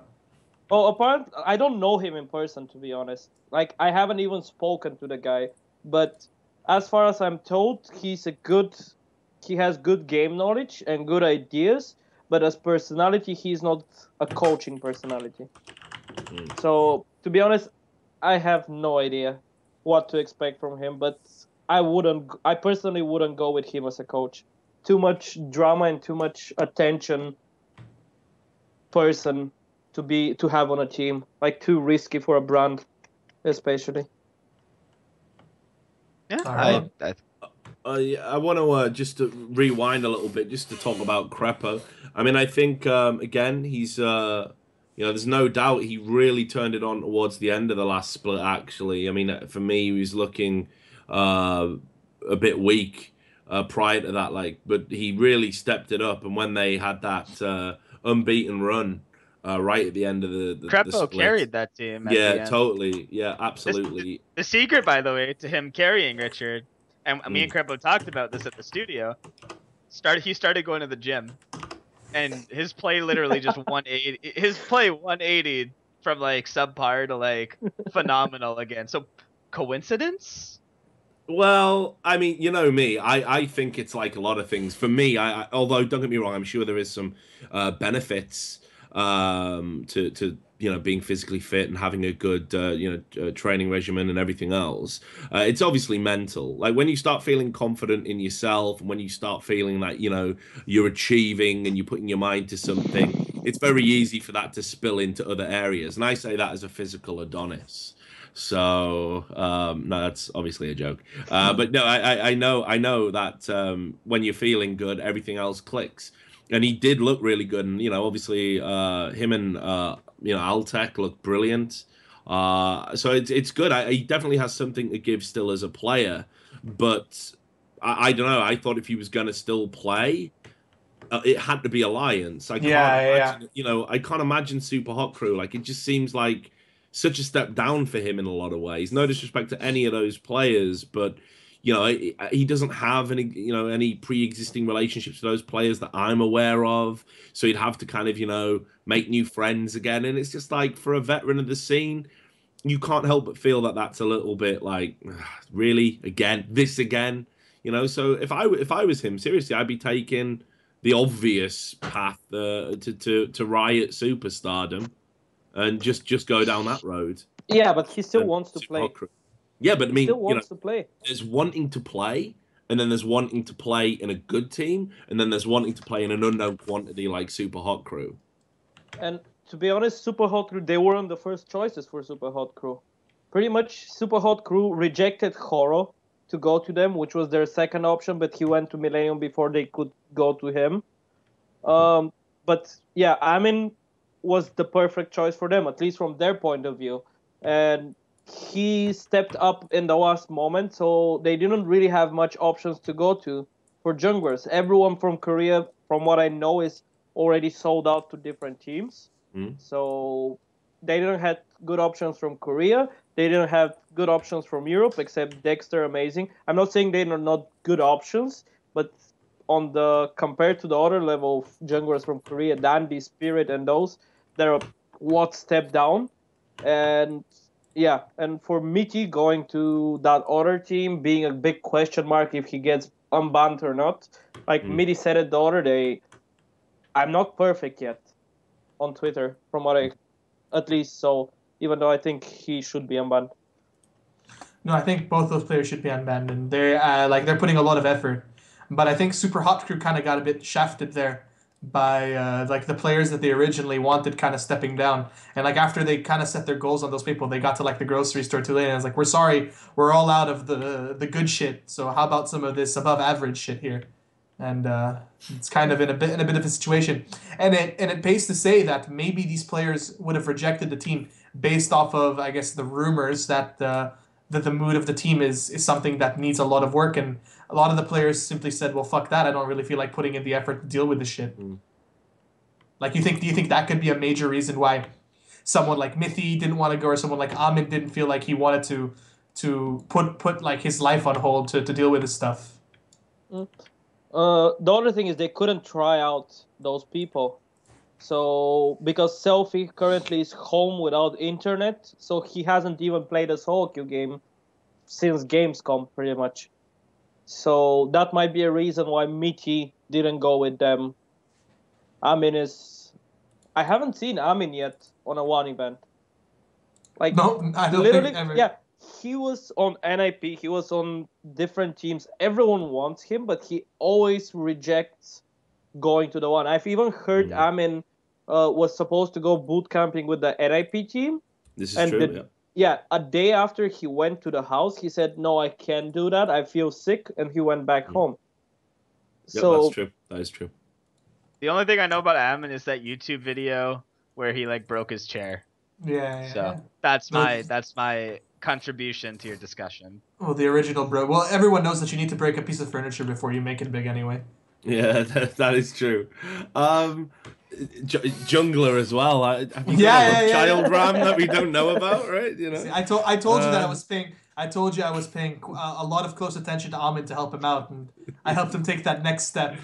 Yeah, fucking hell. So TLDR for the front runners for those acquisitions, heavily speculated, amazing. Maybe less heavily speculated, crap with a Super Hot Crew. Potentially can change a lot about the attitude, but the attitude is still a big question. Let's move on to Dignitas then. Right, yeah, let's do the Dignitas and then take a break. Odie's in the chat, so let's try and Odie's having a blast right now. This is what Odie does. He broke his Riot fine cherry, got smashed all the way in, and now he thinks he can do whatever he likes. So he's just in the chat trolling people at the moment. So let's talk about his team, and then he can call us all, in to use his parlance, cunts. So Dignitas confirms that they will be joining IM Cologne. And I guess one of the heavily speculated choices for the top lane is a guy called Gamsu. Now, I read, here's a shameless plug, I read an article that was posted by Anne Prague earlier today that was comparing Seraph to Gamsu and what this means for Dignitas. And there were a lot of really interesting points on there, and it helped me kind of understand Gamsu a little bit. So for those who don't know, that Gamsu was actually a sub for one of the Samsung teams. And basically the TLDR of the article is that she was comparing the players who were subs for the Korean teams and how they picked up the way... Sorry, I've just noticed there was some random SK Gaming picture popped up. My bad. So it's like how these players, they picked up their playstyle or developed the way that they play based on the teams they were subbing. So, excuse me, Seraph would play more carry style like Save, whereas Gamsu would play more utility style like Looper. So if we follow this trend, which is actually correct, that if a player spends a lot of time hanging around a team, subbing for a team, they end up kind of picking up the little tricks that the team has and start developing their playstyle around that team.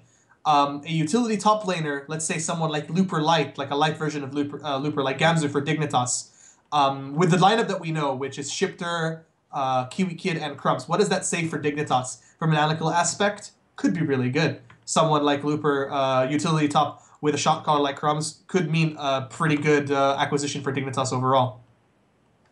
Man, what if do we know about their AD? Is there anything? No, not that I know of. Not that I know of. I wasn't able to figure anything out. All we know of that is that OG tweeted a while ago that those players are arriving at the house, the new players. Dude, I think Odie's having a blast with this. He's always like, we got them in the house, you know, we're having a great time. Everyone's like, well, who the fuck are they? And I think Gamsu is he's an interesting option. He's another player. It feels like a Seraph version 2 situation, at least, right? A player that not many people probably know too much about. And he's gonna, like, if let's say it is him, right? Comes over to NA, and there's a chance he gets overhyped again, and it could be Seraph version 2 all over again. On the other spectrum, he might be just really, really fucking good. And he go ahead, Flyy. Yeah, from what I know, OG won't pick up a player that's not gonna be good. Like, from how I know OG, he looks at the whole package, not only on the skill-wise and everything. And Flyy, you have a job at Roccat. You don't really need to be sucking OD's dick to try to get it. No, I actually like Odie. Like, I've worked with him before, and even though things didn't end up good with us, I like Odie and how he thinks. And what I mean is, in COG, when they picked up Seraph, they had the problem that Seraph had no real coaching. He had his main problems, from what we heard from most of the players, were actually playing on stage and becoming confident on stage, which I don't see Odie picking that kind of player. And even if there's that kind of player, I think Odie is gonna coach him to be actually good. What if Odie's trolling us and like Darian and Genja show up at IEM Cologne in Dignitas jerseys? They're not gonna get visas for there. Oh yeah, don't you know that? They're not gonna get visas.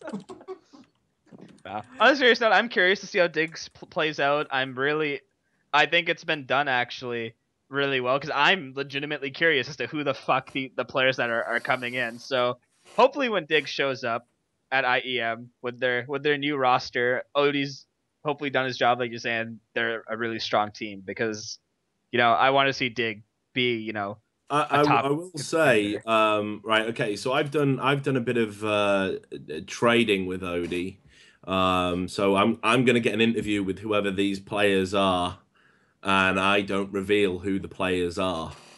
And what's interesting is, like, Odie's still like, you know, yeah, you get that interview, you know, no leakerino, and he's not giving anything away to me. I've got my suspicions, but he's not giving anything away to me. And what I will say is, there's two options here. Either Odie hasn't got a fucking clue himself, and he's just like a kid in a candy store in off-season. Hi, you Korean? Please come over. Okay, you're not Korean? Fine. Chinese? That'll do. Yep, come over. And he doesn't fucking know. Like, just not European or American, please. So he's either doing that, or it's the other way, and it's like some super smart fucking calculated move where he knows these players are going to fucking really elevate Team Dignitas to where they were previously. But I couldn't fucking tell you which one it was. I suspect maybe the latter, but, you know, Odie's got a pretty good fucking poker face. I'll say that for nothing. If you're right, he'll call you a cunt and walk away. If you're wrong, he'll call you a cunt and punch you in the face. Yeah, either way. He's traveling to DreamHack tomorrow as well, so maybe the first thing he will do is give me a big right-hander to the chops. Anyway, I think what we'll do there is, Sam, I sent you an image. Sam, you better play that. Yeah. Production value. Just to talk about Team Dignitas and dick sucking, as Ram was earlier, the Team Dignitas Smite team. They had a good time on stage. And they really had a good time. This is how Odie drills his teams. Just look at that. It's incredible. And again and again. If you pay close attention to the mechanical skill, the technique, it's top form. Definitely some good coaching staff behind that. The guy knows what he's doing. They've been preparing for that moment their entire lives. I mean, I think as well, though, it's just... This is true bonding. We've talked about teams not having... I mean, I don't know what Tabs would have made of this. That's a pro job right there. That's classic Dignitas. So there you go. So I gotta say, Dignitas, they know how to form strong bonds. Anyway, I think on that note, we'll take a break. When we come back, we're going to try and wrap up the EU and NA expansion for you. So we're going to take a short break. See you in a couple of minutes.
everyone, and welcome back to First Blood. I'm Richard Lewis, and with me, some wonderful guests. We've had some incredible debate so far. So thanks to Kubz and Flyy for that, and of course Ram as well. I can't leave him out.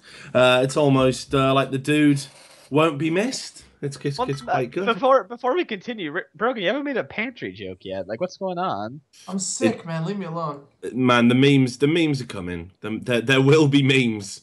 We saved them for expansion, right, Richard? Yeah, exactly. Yeah. Which is where we're going to turn our attention to. Now, of course, I'm just kidding about... No.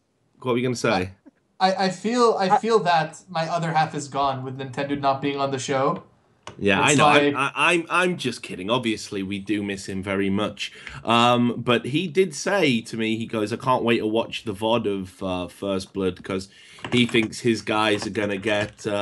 a very generous reach around for the way that they performed. So I tell you what, do you want to start with NA, Ram, and end on Europe, or do you think we should do Europe first? I think we should talk first. about NA, the past NA matches, because EU is mostly predictions. So that is true. So yeah, okay, let's do NA. I'm right. geared up for NA. I mean, there were actually some games played. Yeah, and broadcast in NA. Yeah. So let's start with Cole White versus Curse Academy. Pretty expected result. 2-0 to Curse Academy. Sort of dominant games. Cole White didn't really seem to put up that much of a fight. Kian pulled out the Hecarim mid in the second game, and it did absolute work. But what was really interesting to me is that he played Zed in the first game and was really, really dominant on that. Had great positioning when he ulted in for targets. Just overall, Kian is putting in a lot of work in these games. I think Keen was extremely strong compared to the mid laner we saw at relegations. I think he's improved a lot, and I think it shows. I mean, obviously the Hecarim pocket pick is something that is going to be a dynamic in pick ban phase for a lot of teams. And I guess since I can kind of go into it, we knew Hecarim was coming against Zed. Golden wanted the matchup. We're like, okay, like why not? And then it ended up not going so great. But Curse Academy was really strong. They fought really well. Their team fighting was really spot on, and I think that was pretty much the expected result, was to them to 2-0. So they just look strong heading into the live portion. I definitely said that CA was one of the teams that was going to make it into the LCS, and I was holding them up because of how close they were to actually dropping CLG when they arguably had a worse AD carry, and now they have a better AD carry. Cop. I think Cop and Bunny had some good moments in the LCS when they were together. That I definitely saw them have the synergy back, and it would make Curse Academy stronger. Cop synergizes better with Bunny than he did with xPeke. Maybe arguably, that's just a fact. But fact also that Cop is synergizing way better with the team than Impactful did. And you could see that they kind of rolled over Cole White in both games. So that was a very expected result. But I guess one of the upsets of that weekend was Final 5 manhandling Complexity Black there. Yeah, I mean, I just wanted to say one thing before we do humiliate Kubz and his sorry-ass team. I wasn't with full black. Why does everyone think this? Your Complexity, you're getting both. You We're get blamed for both. No, you get blamed for both. I have something for you. That's where I'm going, right? That's where I'm heading to the Coke Zero. Yeah, back to the Coke Zero with you. So here's the thing I just wanted to say before we moved on. Like, Cop's come in for a lot of criticism from a lot of people. There was a discussion about it on Twitter just before the games were shown. A lot of people were asking me my opinion, like it fucking matters, about Cop. And I was just like, for me, he is, just a very average, like he's way too passive. He doesn't go in for he doesn't make aggressive plays traditionally. And xPeke talked about this as well recently on Summoning Insight, saying that's why we didn't synergize, that's why it didn't work. There were times when I would call like, let's turn around and we can get these kills, and he wouldn't be on the same page as me. But I thought he had a great performance actually. I did bring up the stat. It was, let me see, I've got it here on one of my many windows. So he did 13-1 for 15 across 2 games with Corki. That's, can't argue with that. If there's one thing for Cursed Academy, is their laning phase was not particularly strong in either of the 2 games. Their biggest strength was their objective control, their map pressure, and their ability to team fight on their terms. And you know what? That's actually the way that they're going to beat other challenger teams. Not by beating them the shit out in lane. That's an inconsistent strategy. That's a risk style. That's a risky style. It works out most of the time if you're a better mechanical team. But Curse Academy are proving that they're just smarter. Like, they might be even on par mechanically, but just they're smarter. They know how to play the map way better. At least for 4.19. They knew how to play it better than Cole White. And it's going to be interesting to see how they deal with 420. Will their players be able to adapt fast enough? And I think they will, because they've got a lot of veteran players. They've got the full support staff of Curse behind them, or a part of it for sure. I'm so certain that Liquid is not throwing them on their own. He's giving them a lot of help and wanting them to get into the LCS. There's definitely motivation to do that. I think that they'll adapt very quickly, and they'll be ready for their match in the actual expansion tournament in the top 4, which is against Coast, who, with all due respect, completely shat all over LoLPro's face. Right. And can I just, this is the part I've really been looking forward to, apart from the complexity. Go for it. Can I just say, what did I say last week about how Coast were going to shit on LoLPro? Did I say that? Nintendo, Josh said that LoLPro were 2-0 Coast. Yeah. He said he was playing a bit of devil's advocate, but also we all know Josh has been taking copious amounts of psychotropic drugs since he moved to LA to live the dream, and I think the rash was an allergic reaction actually to all of the magic mushrooms he's been taking. But I gotta say, there was no way LoLPro. Yasui's stuck in Elo hell, dude. I thought that game. I knew that Ghost was gonna win, but holy shit, I thought that game was gonna be closer. We talked a little bit about last week. You brought it up that Coast looked like a team that weren't fucking around, but they looked like that versus a pretty shit team. What the fuck? Mercy, dude. No mercy. None at all. They are fucking cold. And Impaler is the guy. I said it, I'll fucking say it again this week. Impaler's the fucking guy that is driving this fucking team. Like, he has got a fucking fire in his belly. He wants to fucking prove to all the people, there's some big names out there that were kind of like, the prospect of playing with Impaler doesn't really, excite me. It doesn't get my dick hard, right? So I'm not going to do it. And Impaler, since he's gone to fucking Coast, and people were raising eyebrows like, mediocre jungler. Mediocre jungler goes to NA. He'll be good there. It's like all of this negative shit that he had to put up with. He's just looked like a fucking monster in this tournament, like an absolute monster. And Jez is the same. Just, yeah. Sorry, go on, Kubz. Impaler's gank efficient. Talking about Coast in a moment. Impaler's gank efficiency is just like, it's such a successful rate right now of how like efficient his ganks are. And he's just pressuring the map so well. But honestly, a lot of that, I felt like there was a huge mismatch in that series in the bottom lane. And it was between Sheep and Keith McBrief. Yeah. And the biggest thing is mechanically and in lane, maybe a little bit Sheep was better. But the bigger thing was like roaming and controlling vision. 2 things Sheep is extremely good at. Whereas Keith McBrief is very much so a person who went from AD to support. Maybe he's not as strong, I guess you could say, in those areas. But overall, I think that was the biggest mismatch that helped Impaler kind of play his style. Yeah, I mean, Sheep is, again, like, not a lot of people have been, talking much about him. He's one of the players out there that I think has really got, the capacity to shine in this tournament and make us remember that actually, he's a very accomplished player and does have a very good range in that bottom lane. I think obviously it's kind of sad in a way that some of the talking points about him revolve around, again, that awful word toxicity, because actually this guy's a fine competitor, and you're right, in this game he really did stand out as being someone. Sheep has a drive to win, man. Yeah. And like, you know what, everyone has their moments of rage or mistakes, but like, holy shit, this guy wants to win, and like, I respect that, man. He has a chip on his shoulder. It's kind of ironic because he was actually almost convinced that he was quitting after Coast failed in the relegation tournament against EG.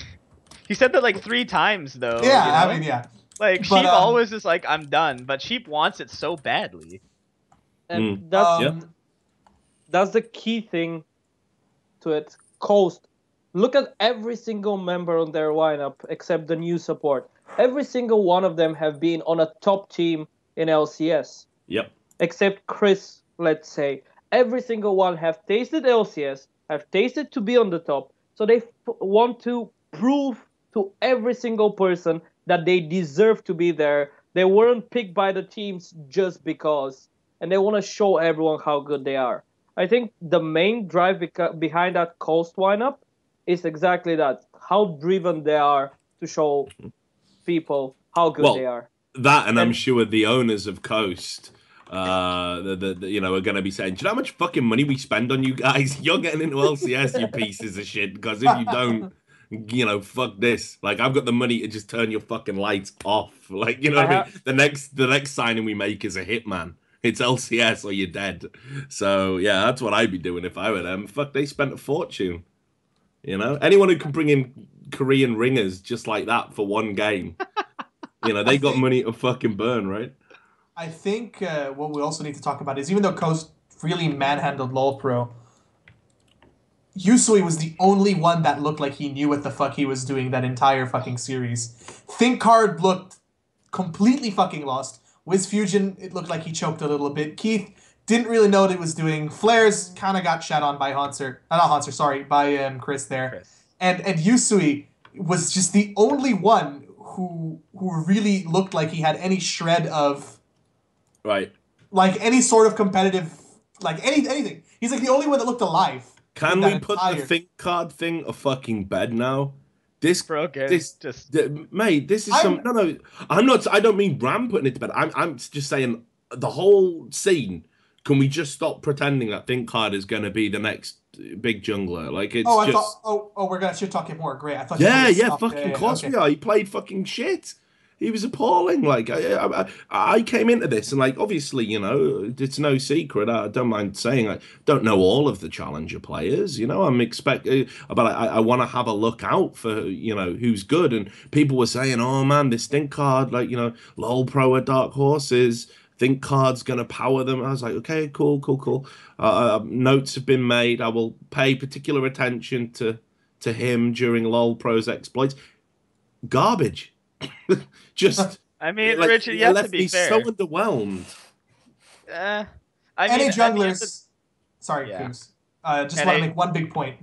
All right. So any junglers kind of have weak early games. ThinkCard looked like he was asleep for the entire early game, and that's kind of the way that I felt even in their last games. The one where they went 2-1 against the team that, by all fairness, they should have stomped. It looked like he was asleep for like the entire early game. Yep. Like Kez looks like, no offense to Kez looks more alive in the early game than ThinkCard, and that's just a lot. Whoa. And you put him up against Impaler, who is an EU jungler by heart, who definitely has a lot to prove. Got like a fire in his spirit. He just completely dominated the map for the first 10 minutes of the game. People have said that Impaler has, you know, questionable shot calling, questionable decision making, doesn't know what to do if a jungler goes aggressive and meets him head to head. All of these criticisms have been leveled at Impaler. So if I was ThinkCard, you know, what I'd be thinking is, okay, I know how to get under this motherfucker's skin. You know, I can dominate this game. I can put this guy on tilt, and I can be the jungler that we're talking about come the end of the game. But like you say, it was just so like, are you even involved?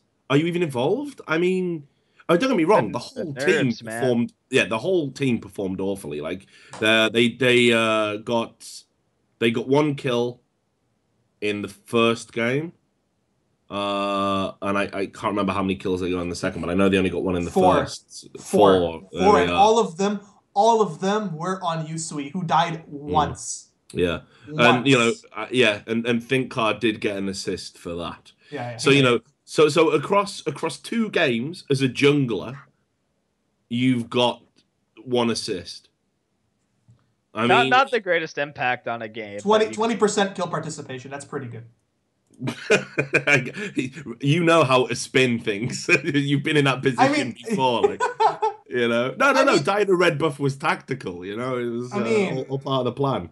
Advanced counter jungling.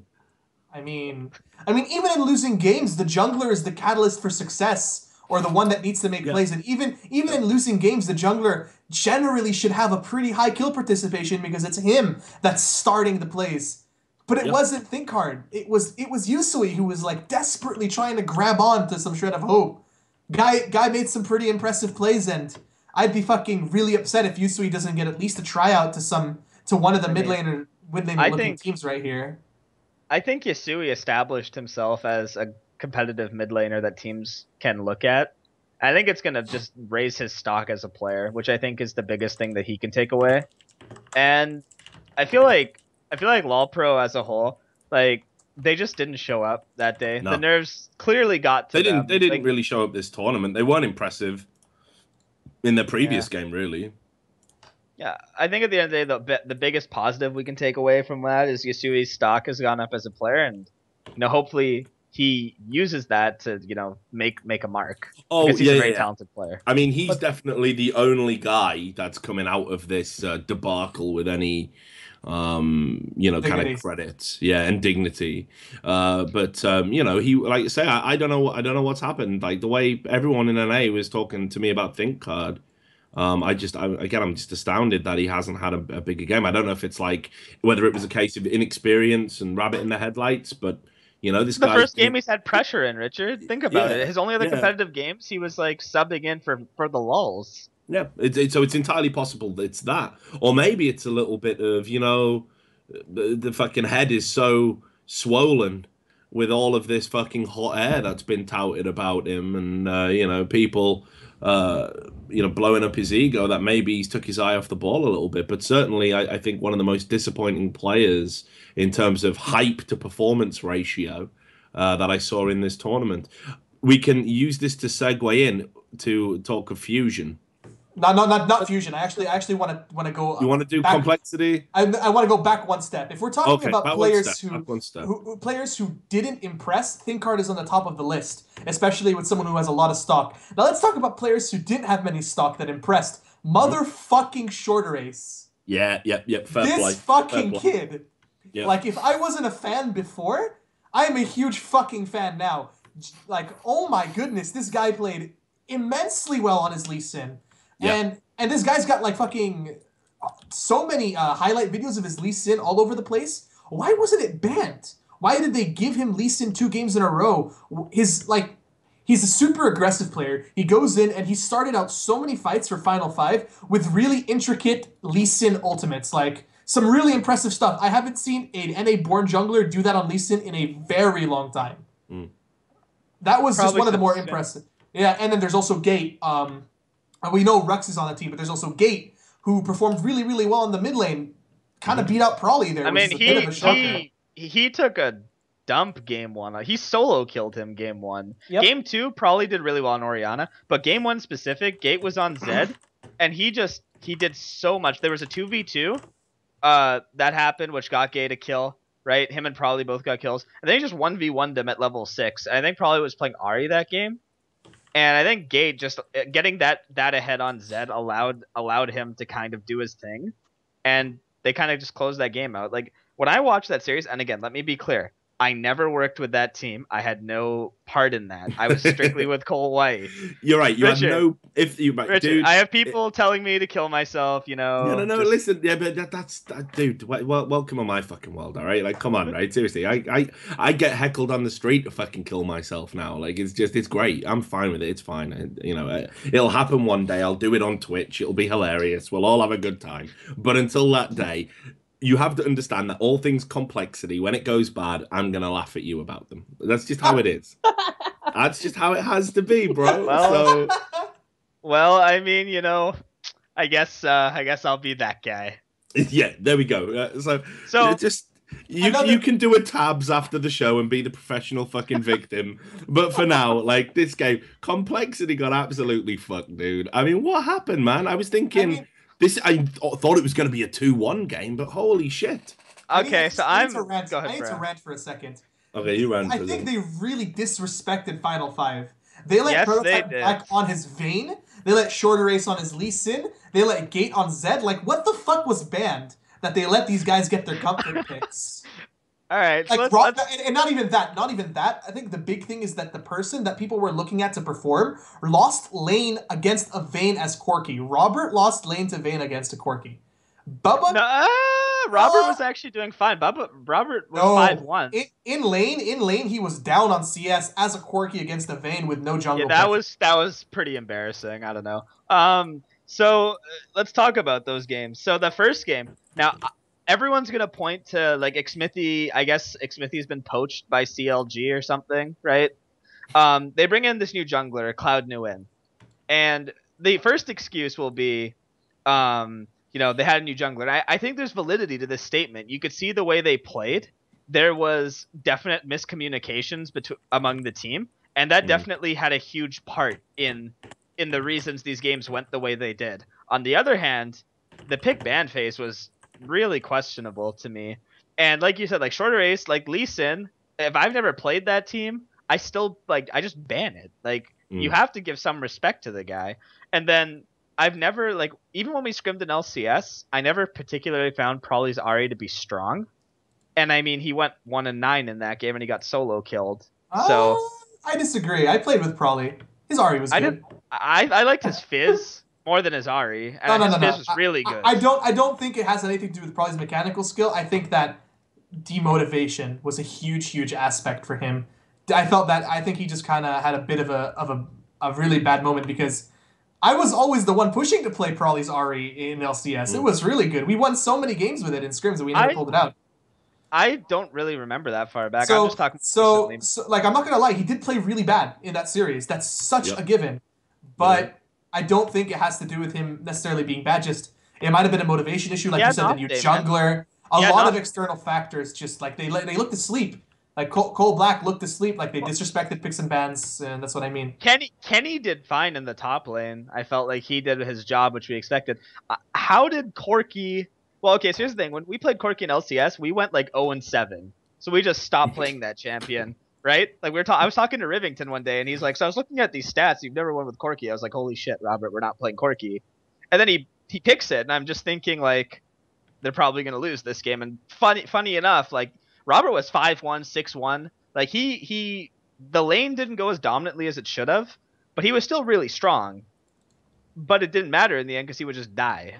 And Final 5 did a really good job of just forcing the issue. Like when they made decisive calls that a team that's been together for a while is going to do, and that was really the downfall of Cole Black.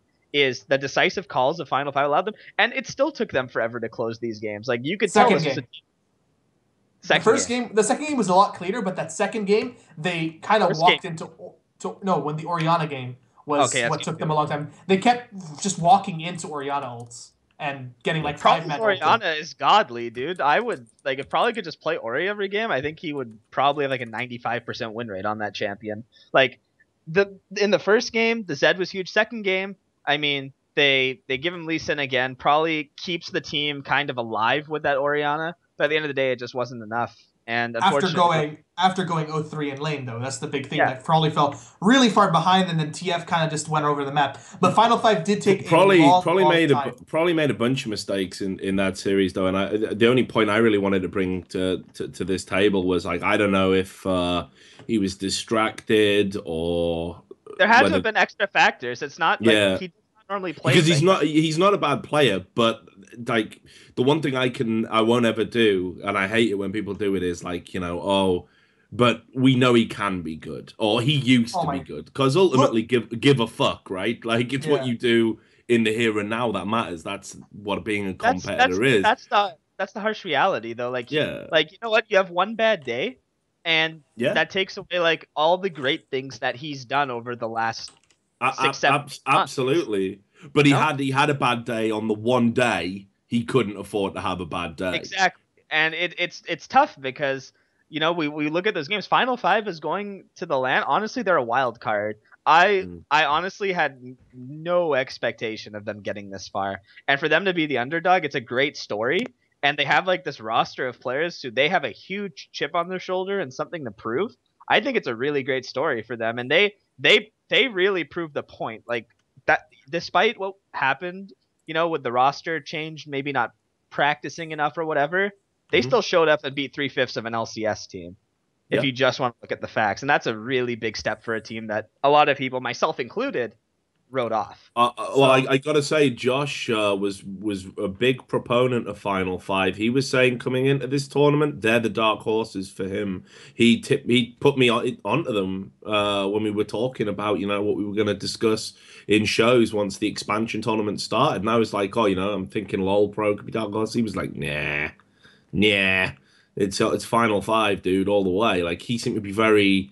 I guess, maybe he'd laddered against them or something. I don't know. But he seemed to be very well informed about them. And he kind of felt that, they were going to end up playing almost at some point. Like that he was definitely gave them a lot of respect compared to some of the other people in there. So I guess Final Five, I think at this stage, you're absolutely right. I mean, we can talk about all the things Complexity Black did wrong, but we've got to start giving Final Five some real fucking props. They showed up when it was necessary. Yeah.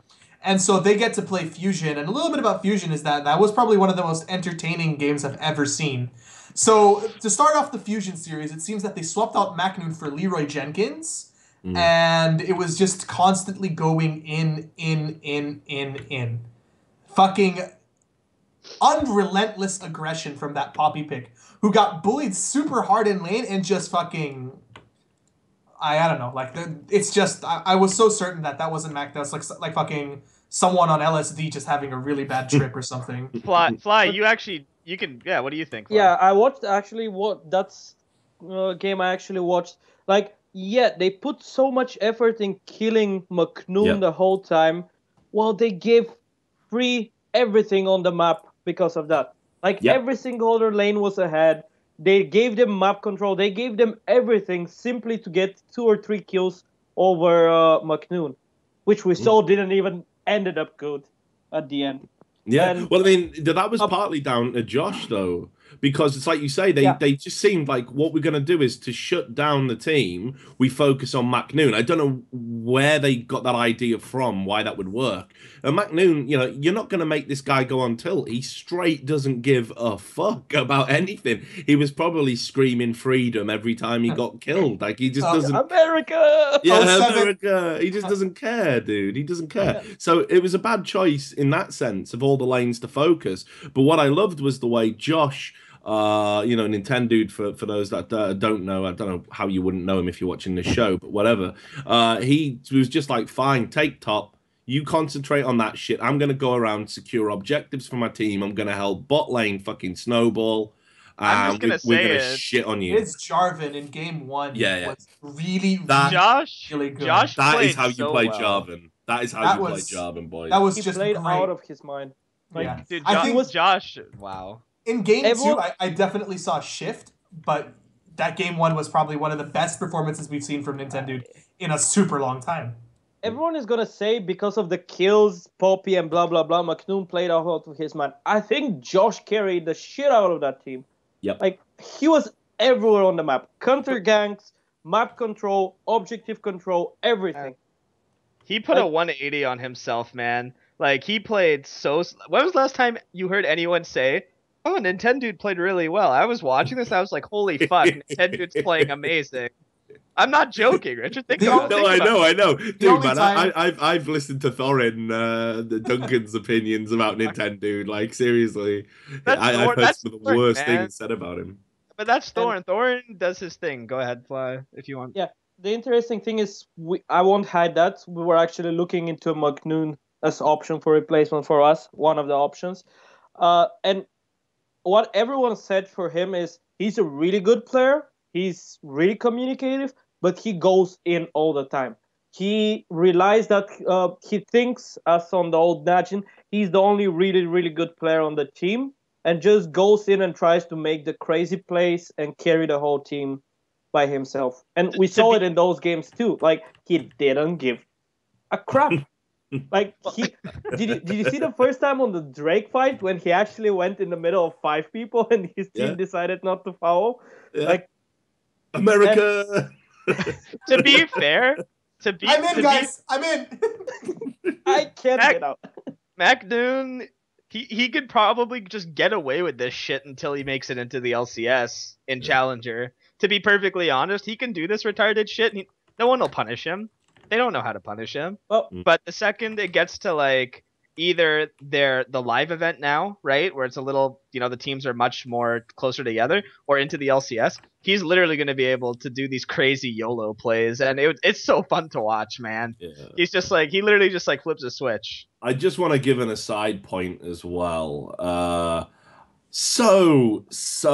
I mean, I put a million so's before it to emphasize how happy I am that Fusion shit on these enemy guys, because after we brought up, well, first of all, they were salty as fuck. I mean, about something that was something that got said on another show, Challenger Talk or whatever it was, and then when we did our preview, they were like, oh, you guys are bad-mouthing us. When we didn't really bad-mouth them. I had their manager on at me at Twitter. He was acting like a fucking asshole. I had to block him. I mean, like, I never block people on Twitter. I just retweet them saying stupid things. Like, I give the cunts enough rope to fucking hang themselves with. You know what I mean? Like, there you go. Like, just, if you want to look like an idiot, then I'll fucking retweet all your idiotic sayings. But this guy was just too stupid. It was too much for me to even have to read it. And then all the players came on at the same time. They were calling like Fusion as well. They said some stuff about Fusion, all being like washed up and has-beens and shit. And it was just like, oh, just seriously, so happy I'll never have to talk about these fucking non-entities again. Just so pleased. Like, I just feel that weight just lifted from me. Like, get back to fucking obscurity, you arrogant pricks. Whoa, there we go. I'm done. I'm out. Thanks. So you should my have, like, question rubbed your is, nipples doing that, we have honestly. what we have. They were getting erect. I was getting a rage boner. We have Final 5, Coast, Fusion, and Curse Academy, right? Do we know? The matchups are Final 5 against Fusion, and Curse Academy against Coast. So how do we feel about that? Like, Flyy, what do you think? Fusion F5. I think Fusion are gonna do their thing. I put it 2-0 over there. I think Fusion is gonna go, like, it's way too close for them to LCS to actually do the crazy stuff, bring out Poppy or anything else. But who knows? It's McNoon. He can actually do it though. But still, I think it's gonna be 2-0 for Fusion. I think 2-1 to Fusion against Final 5. I think Final 5 still have a lot of momentum in, and they might be able to pull something out for a Game 1 victory. But I think that Fusion just overall might be a better team. Nothing is scarier than a team that no one believes has a chance with some momentum. I think they'll take a game, but I think that's it. I think it's still 2-1 Fusion. So that one's pretty done. But then the interesting one, Curse Academy and Coast. 2-1 Coast. Coast. Gonna be fun. 2-1 Coast, Coast. yeah. I think Coast are gonna 2-1 CA. I just they don't look like a team that's fucking around. Best of 5. It's best of of 5. Ooh. No. 3-1. All right, boys. 3-1 Fusion. 3-1 Fusion. Yeah. And that even pushes the idea further that in a full best of 5, the more experienced team generally comes out on top. I think, fuck. I think 3-1 to Coast, but it also could be 3-2. I think he goes 5 for sure. I think it's 3-2. I would say 3-1. Like, you guys talked about the Coast versus WoPro team and everything. I think over there it wasn't that WoPro playing that bad. Okay, they played bad, but not that bad. I think just Coast had everything. Like, they had control over every single thing in the game. They knew what they wanted to do. They went in, they executed it perfectly.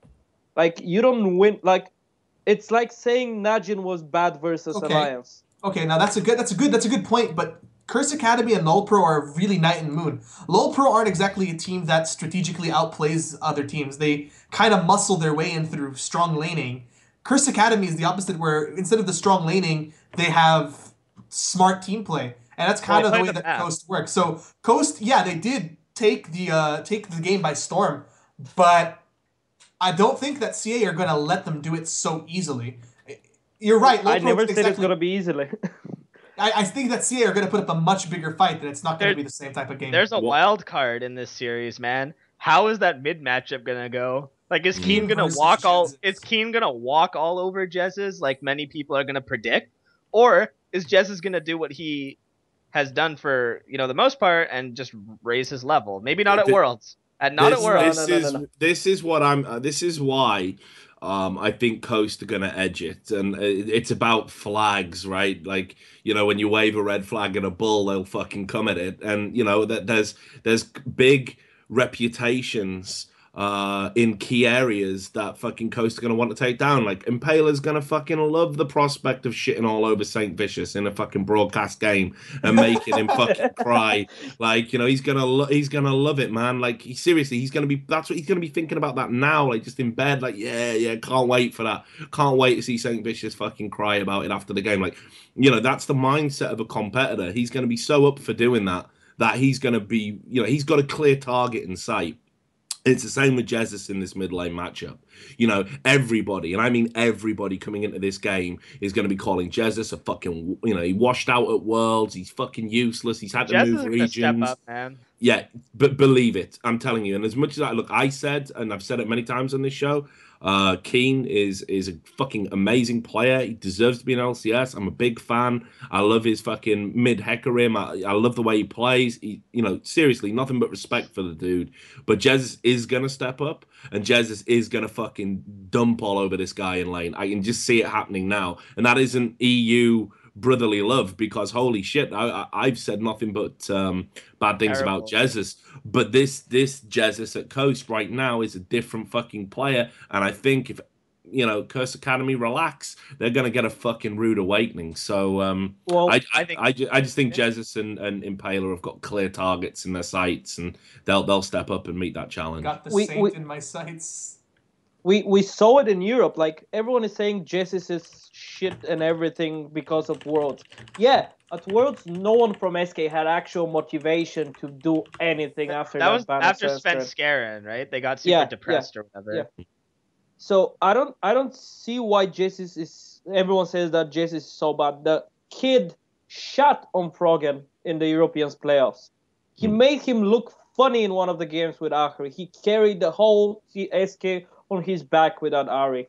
And the thing is, Keen needs a super aggressive player against him to actually get those kills and do anything. While Jesus is the type of player that's going to sit down under his turret. He's going to farm. He's going to go out. He's going to farm. And you're never going to gank him and kill him. And Keen relies, from what I've seen from his games, he relies on getting early kills. And the other thing is, Coast is that good at controlling the map, at least from what I've seen in their games, is they're not going to let Keen roam around the maps and get stupid kills. But if people disagree with what Flyer's saying, I'm sorry to interrupt you, just take a look at Jez's Ahri stats in the EU playoffs. Some pretty ridiculous shit, and he got it banned against him against the Lions.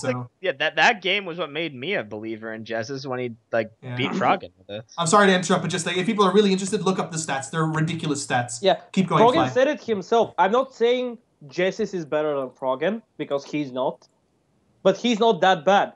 He's a top tier European jungler going to NA, which means he's top tier NA mid laner. So, all the mid laners, that's the thing for SK beating us that often. Jesse's put pressure on us so much in the mid lane. So I think the games are going to be close between Coast and Curse, but I think Coast has the more experience, the more control, and the more to prove than Curse. Yeah, I think 3-1 is realistic for me. I think it might actually just go 5, though. 3-1's probably the more common thing. I think it'll go 3-2 for Coast. I think the biggest thing is this mid lane matchup. Both of these players love Orianna. I don't think either of them will get their hands on it. And then when it comes after that, I think Jez is on his Ahri. Go ahead, Richard. Yeah, well, I was just going to say it's interesting because we know that obviously Ahri is probably the pick Jesus is going to want to go for. Everyone's saying that he's got this limited champion pool. Like, Ori's his comfort pick because he knows if you fall behind in lane, if you lose lane, you can still be useful through the utility that Orianna gives you. It's his go-to pick when things are going well. Yeah. This last week he has 5 champions. Yeah. He has Orianna, he has Ahri, he has Xerath, he has Ziggs, and he has Zed. He Yeah. has 5 champions he can play competitively. So if you're going to waste 3 bans and pick the 4th, well, he still has more, and he could probably still fall back onto other champions that no one's seen. But I was going to say, that's what I'm wondering here. Is Jez going to pull something out the bag? Because again, I know how keen he is to make an impression. If he can't get his hands on Ari, which I think is going to be possibly his first pick, and can't get his hands on Orianna, which I think would be his second pick, I don't necessarily. I mean, maybe Ziggs, because he's got so many games with Ziggs, and when Ziggs was one of the top mid. Didn't he play Jace? Didn't he play Jace in one of the games? His Jace is really underwhelming. Yeah.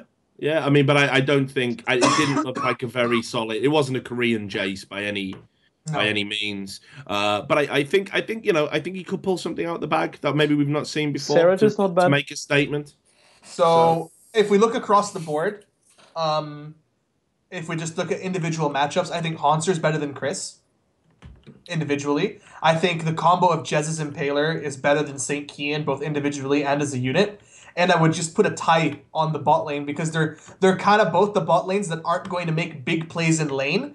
But Sheep and Bunny are both immensely fucking great Thresh players. And with that knowledge of playing Thresh, they're really good at playing the map and walking around making roams. So like Mashme and Copper are not going to like kill each other and like fight to the death in lane. They're going to farm up, so it's kind of be a bit of a stalemate.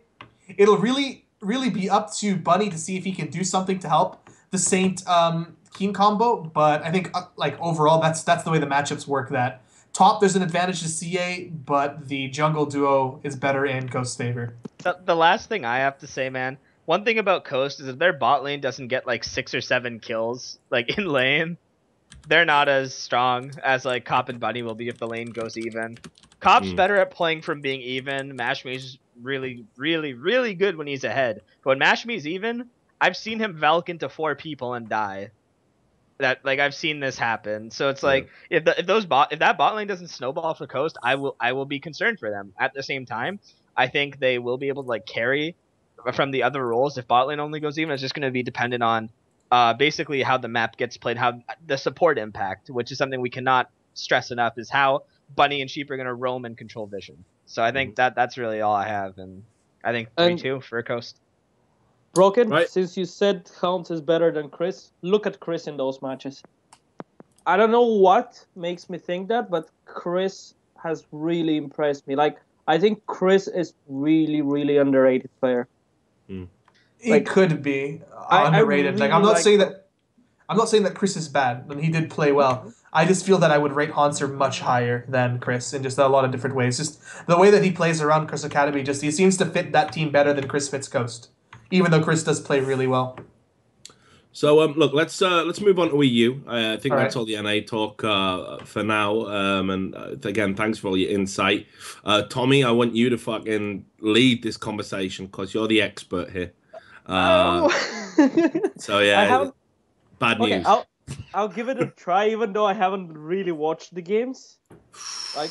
Don't admit that. Don't admit that. Never admit that, dude. I haven't watched a single competitive game of League of Legends in my entire life. I've just styled the whole thing for like 3-4 years. But no, so look, don't worry if you haven't seen them. Well, I'll ask you some opinions about some of the things, because we did get to watch some of the games. Well, what few games were broadcast anyway. So that's what I was gonna say. How let's start when there. they were on broadcast. Actually. So we can go with what we know so far. For the top 4 games, Giants have to play Millennium. Let's start with that. Giants versus Millennium. So Giants are a team that actually recently picked up a first place victory in Paris Games Week, and they had some really good showing on the ladder, and they recently picked up Rydal as their new support. Didn't they beat a certain team out there? They picked Casing as support. Oh no, Rydal, yeah, sorry. Yeah, they beat G2 at the event. They also beat Millennium Spirit, and they ended up getting first place at the event. And they're going up against Millennium, who not many people have seen them play, but like a few pros and teams that have scrimmed against them have said that they are quite like, with lack of better words, a little bit underwhelming. And not necessarily for the new Koreans, but it feels like their original members, Kevin, Create, and Jerry, are just not up to snuff. So this game, which a lot of people might say, oh, Millennium should totally shit on Giants, like, who are Giants anyway? might be a lot closer than people expect.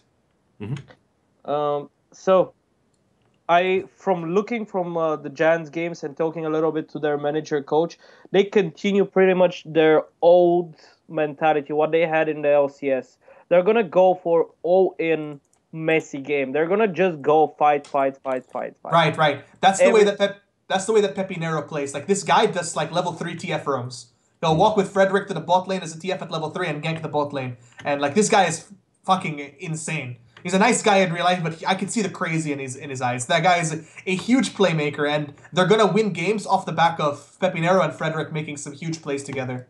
Just the most unconventional, aggressive playstyle you've ever seen. Yeah, and regarding Millennium, what you said, I don't think it's that much. I think Millennium, at least versus us, have given us... It's them and one more team that give us the most trouble in scrims right now. And who's the other one? H2K. It's not... Yeah, Millennium and H2K. Okay. Well, until now, at least. Well, the thing is with Millennium is Horo is out of his mind.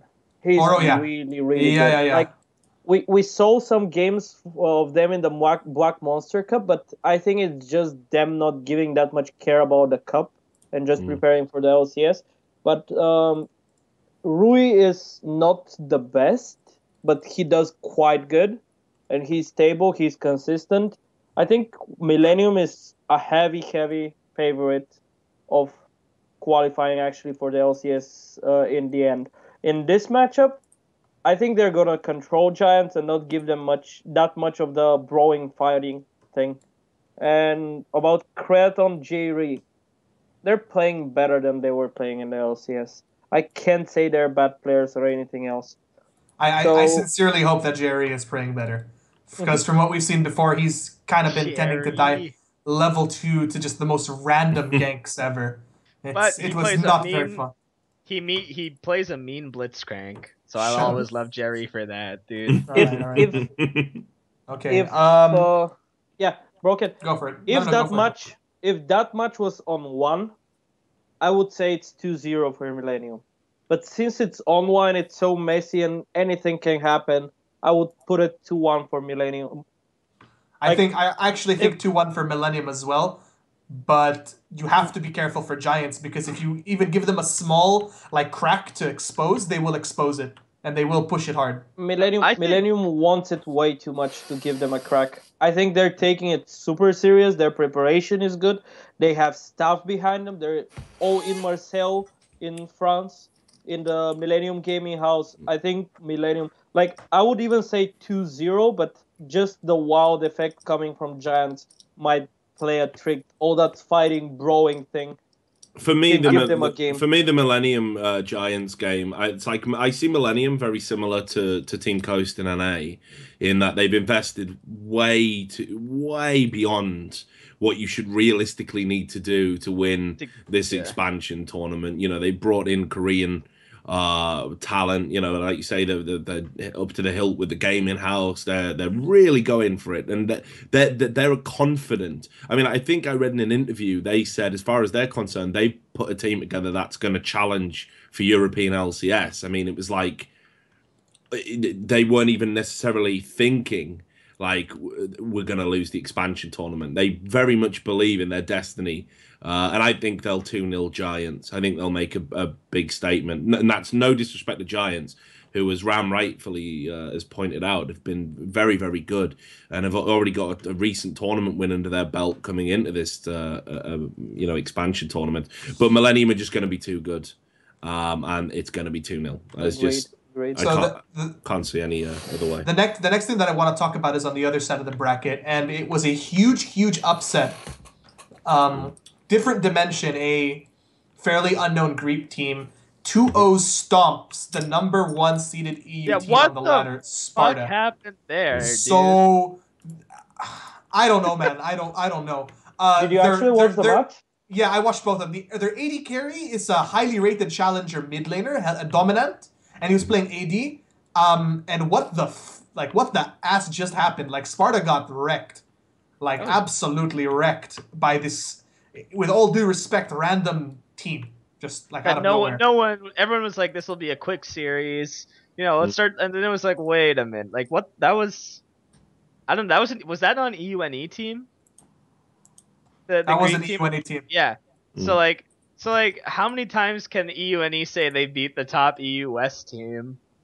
I think it's like the first time, and I was really shocked that happened. But Yeah, I think it was it's good. surprising.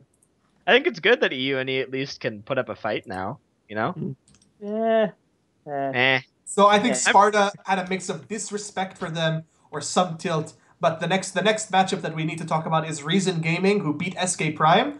I didn't manage to see the game; it was not broadcasted for some reason. Versus Different Dimension, and even though Different Dimension pulled a really, really good showing against Sparta, I think that Reason Gaming might take that game handily.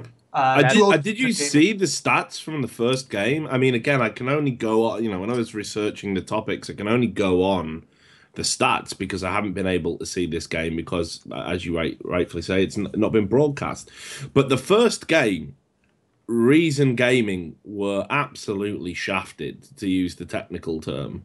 You know, Celeber went 0 for 5, Take Fun went 0 for 7. You know, I don't know what happened in this game, but they only managed 3 kills as a team. And they were just absolutely beasted. Like, Godbro went 10-0-13 on a mid-zillion. You know, it looked like it was just a whitewash. Now, I looked at the SK Gaming Prime lineup, and I was like, that's a team that's just been thrown together. It's not going to do anything. I think Reason are much better on paper. And the idea that, you know, that SK Gaming Prime were going to compete with these guys it blows my mind. But fair enough, Reason obviously came back strong. And certainly, if you look at the stats from the third game, Take Fun bust out a beastly LeBlanc, 16-3-5. But still, you know, like, I couldn't believe the stats from the first game. Yeah, be honest, go for it. Go on, if you want.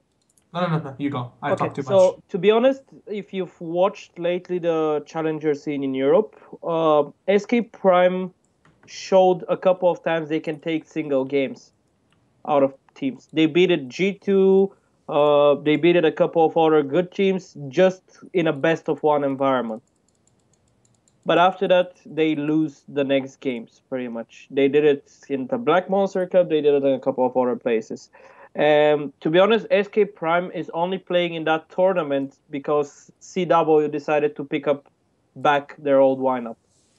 So they were cut off from the teams. They were the wild card team coming into the tournament. And seeing who they play against, it's Celeber, obviously known player. Libic, Cubon, all of them has huge one experience. Every single player on that lineup. Okay, Take Fun and Xio a little bit smaller events like PGA in Poland, which is like 20,000 people only. So, yeah, just experience went over anything else, in my opinion. Yep. Oh, I'm sorry, I'm distracted. Robert just posted he's done competitively. I'm sorry. What? I was reading that. Robert X. Lee? Yeah. Yeah, but I mean, like, again? Isn't this becoming I get what you're talking about. I get it. Okay. Yeah, isn't this becoming a regular occurrence? Maybe he forgot. I mean, if we're being, I don't believe he'll decide to come back after a week this time. I think he's gonna just be a popular streamer. He's awesome to watch, but there's more about EU. Sorry, I was just distracted. What other games do we have? So basically, what are our predictions for Reason Gaming, TD? I still think T2-2-0 for Reason Gaming. Reason Gaming's gonna 2-0 that series pretty handily, dude. Same. I think same. That they're gonna see DD, not disrespect them like Sparta did, and just kind of like, even though Reason Gaming aren't exactly a super high contender for the spot, they'll probably win that series. The next one I'm gonna talk about is Melon Cats 2-0 Cyberforge. Bad names. 1-0. The first game was really, really, really one-sided towards Melon Cats, playing with Zeklips on the top lane. He was playing Maokai. He looked fairly comfortable on that champion. And Julius on Jarvan. And then game 2, Julius looked absolute shit. Not a Kha'Zix player. No. He jumped in to die like 3 or 4 times. Many times kind of looked like he wasn't sure what he was doing, but it kind of just proves that Abaria should not be allowed to get shit like Katarina. Abaria did really good on one of his signature champions. Really impressive performance by him, and that kind of shows that that you can't let Abaria get Katarina at all. So Mountain 2-0, Cyberforge with, I guess, not as much trouble, and they go on to face H2K, who just today beat Gamers 2 in a total game time of about 45 minutes. 2 games. That was 2 games, right? Yeah. Yeah, H2K is gonna win. I think H2K will beat that 2-0. The Mountain lineup with Eclipse 2-0. Yeah. Oh, obviously, no bias at all whatsoever, but still, yeah. Yeah, I think H2K is gonna be whitewash over those people, or over Melon Cats. Like, online H2K has proven that they can be one of the best teams. Like, they struggle at 1 and everything, but online I don't see like those guys taking anything out of H2K. And this time H2K, I believe they want it bad. Like, it's too much fails already. They're another team, I think, where it's like, you know, we had the H2K manager turn up on our phone in Trash Talk, and you know, he was was against the patch being changed. Yeah, right? I mean, like, so God. Him and Odie had an on-air discussion. Dude, Odie was on the right. Odie was in the right on that. Well, I mean, look, I actually I see both sides of the argument. I think I lean a little bit more to H2K, actually. I think it's not ideal to have a patch change, you know, during a tournament. It doesn't sit right with me. It's 3 weeks, Richard. Like, if you can't figure shit out on a new patch in 3 weeks, like, give me a break. But here's the reality: Riot can't figure shit out in 3 weeks, and they made the fucking thing. So that's my worry, that there's going to be bugs and exploits and things that, you know, because it's, you know, it is quite a deep game, and, you know, all you would need to do is find one thing that's just ridiculously effective to the point where it's broken, and roll with it. You're always gonna have that, Richard. Yeah, no, like, I totally agree.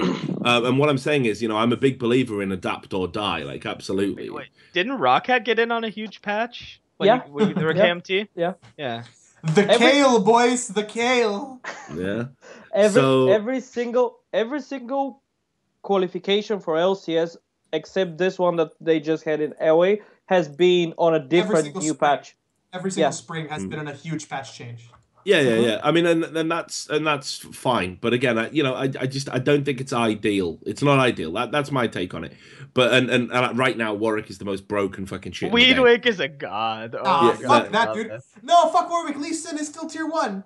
Lee Sin is still the fucking best. Dude, if you Warwick is, it's like the old days. It's gone back to him being a fucking pick or ban. End of story. Like, Darian the Time Lord, boys. So Warwick, he did it again, dude. Yeah, like Warwick is good. Like, he's good now. He's got some kind of position, but he's still got 0 early game presence. And just because the jungle is different now, doesn't mean that you can completely throw early game junglers out the window. If you ban every single early game jungler and it's a Warwick versus Fiddlesticks, like, yeah, Warwick can actually one-shot people with his ultimate. It's ridiculous. But he's a niche, and you can pick him in a lot of different situations, but you kind of can't get behind early. Like, Gamers 2 played Warwick today, they got stomped by a Pantheon. Yeah, Pantheon is back. Pantheon is back. I'm saying it right now. Pantheon is so back. He's so good right now. You know who the most broken is Elise. No. Yep. You know who's back? Xin Zhao is back. No, guys, this is madness. This is madness.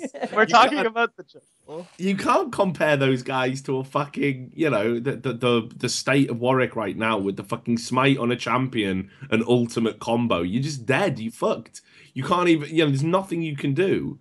It's just unbelievable how overpowered that is at the moment. I mean, certainly from a solo queue perspective. In solo queue, yeah.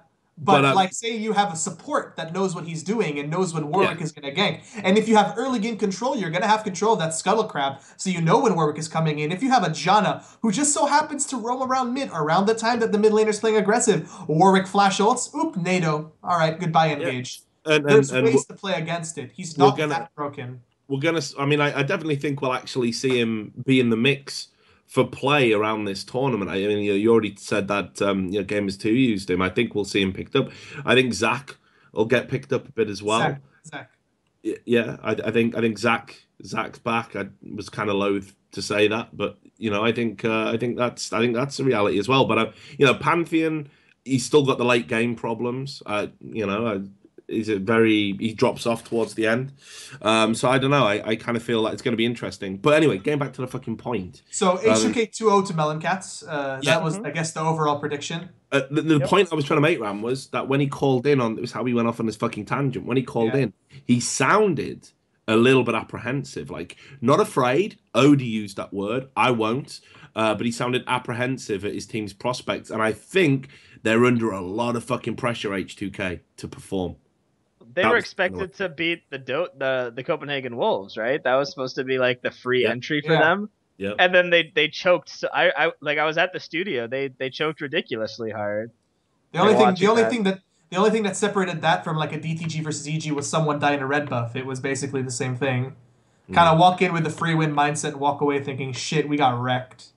Welcome to LCS, right? They are under a lot of pressure, but it's somewhat a new team. There's some new players. And I talk closely with the team. Like, I'm good friends with a lot of them. I think that they're using the pressure in a good way. And I don't think that they might not be under as much pressure as you think. Maybe the staff, the owner, is a lot of pressure because he really wants LCS. I think the players are very calm about their chances and they're grasping the new patch well enough. Yeah. So, where else for EU talk? And Faculty beats Tricked 2-1. Tricked being the #1 seed EUNE team. Fairly close game for Faculty. A little bit concerning that it went that close, but I guess they came out ahead. I didn't really see that. It was also off broadcast. Trick won the first game. That one was on cast, yeah. So, and then Sasus carried them 2 games, pretty much. Yeah. So, pretty expected. I guess everyone expected Faculty to come out ahead on that, but maybe not as close. The next one was G2 versus, like, Tricks Esports or something. Like the serial Tricks. And it was a stomp. It was a 2-0 stomp. So that was fairly obvious. So it's going to be G2 versus Faculty. And the last time these two met, Faculty 2-0 G2. I'm going to say 2-1 Faculty. The thing is, G2 has been practicing on the old map and everything else while they played versus Faculty on the new one. No, they played versus Faculty on 419. On 419? They played Faculty on 419. Oh, still, Kikis played on that team then. And was he playing? Not playing, yeah. And Kikis and Sasus carried in those 2 games. It was super close games, and Kikis and Sasus carried. And I'm not 100% sure who's the jungler right now for Faculty. Give me a second. It's obvious. Yeah, obvious. Yep. You can't not so obvious for me though. You can't compare obvious to Ku. Like obvious has a good early game, but Ku is a monster if he gets ahead early. I think 2-1 for Gamers 2. Dude, Gamers 2 have got to win this. Like, you look at that roster, so you got JWoww, who was, like, one of the most highly sought-after top laners. Like, in the original Super team, Froggen and Shook wanted him in there. You've got Ku, who, is, like, meant to be the chosen challenger jungler, like, one of the best outside of LCS. You've got Ocelot, who, okay, his talents have certainly waned over time, and there's an argument whether he was ever really that good anyway. But he's a personality, he's a driving force, he's a leader, and sometimes deluded, but a leader. And he's motivated to play well, and this is his fucking brand, for God's sake. If that's not going to motivate you, God knows what will. And then, I really like the artist formerly known as Yero in support. I think he's a good player. Casings brings a lot to the table. So just talking about the players that are there, they're all more than capable. They've got to beat Faculty for me. And if they don't, then they need to just disband, pack it up. Because if you're not going to come through the European expansion tournament with a roster that has that much potential talent in it, just give up. It ain't going to happen for you. Shut fucking Gamers 2, close it down, stop wasting your money. because To those be guys fair- are going to. Yeah, but to be fair, you have Millennium, you have G2, and you have H2K. All three of them can be an LCS team. All three of them can do it. So I don't think it's gonna be that bad if G2 falls behind those two. Like, I don't think it's disbandment time and everything. I think they can continue existing together even if they don't qualify, and they just qualify after spring split. Because unless Fnatic goes as a challenger team, I don't see anyone else being first than G2 if those two teams goes in the LCS. And to be honest, why I just showed to Kubz, I think it's going to be 2-0 for G2. It's going to be smart for them if they just ban carry top laners like Irelia and those who Sasus can carry on. And the thing is, Sasus could carry versus the other teams by himself, but I don't see it happening versus G2 because G2 can be a team. They can play together and they can out-rotate them and do everything else that the other teams couldn't versus they succeed on Ku having a good early game. If you take away Ku's early game, then the team kind of crumbles a little bit. They're quite poor at playing from behind, and that was an issue that was also present when I was on the team, and that's something that's still there. So if Faculty can get some sort of early lead, it might secure them the game fairly easily. Wait, give me 1 second. G2. Yeah, if Yuki gets his early game, he's gonna whitewash everyone. I think Yuki's the best player in that team. I've said it so many times. Yeah. I think Yuki is like the best player on Gamers 2, hands down. Amazing AD carry. Amazing. And I think they're going to rely mainly on JWoww and also going fairly equal in lanes, and then just carrying Yuki from the backstage. So I think 2-0 for G2. And I'm quite certain on that prediction. See, I think whoever wins the first game will win the series. I know it's like one of those cop-out predictions, but I feel like it's really true. It certainly is. But yeah, you probably there's definitely a point in that. I mean, Gamers 2, you can see them tilting. Like, no doubt about that. They've got that tilt potential in there. And this is a tough one to call for me because I want Zazas to do well. Like, I think, again, it's like I said to you at the start of the show, Tommy. I think it's sad that he's not with Roccat anymore. I think he's too good to be with a team like Faculty. I think he's a talented player, it's going to be a shame when Faculty lose. But that's gotta be the way it pans out. It would be insane to think of anything else. I'm also just going to put 2-1 to Gamers 2. That's just, I think... Yeah, go for it. I'm not sure EG would consider Sasus, but I think he's a player that can fit in the team with EG. For example, he could go to NA. He'd be so strong in NA.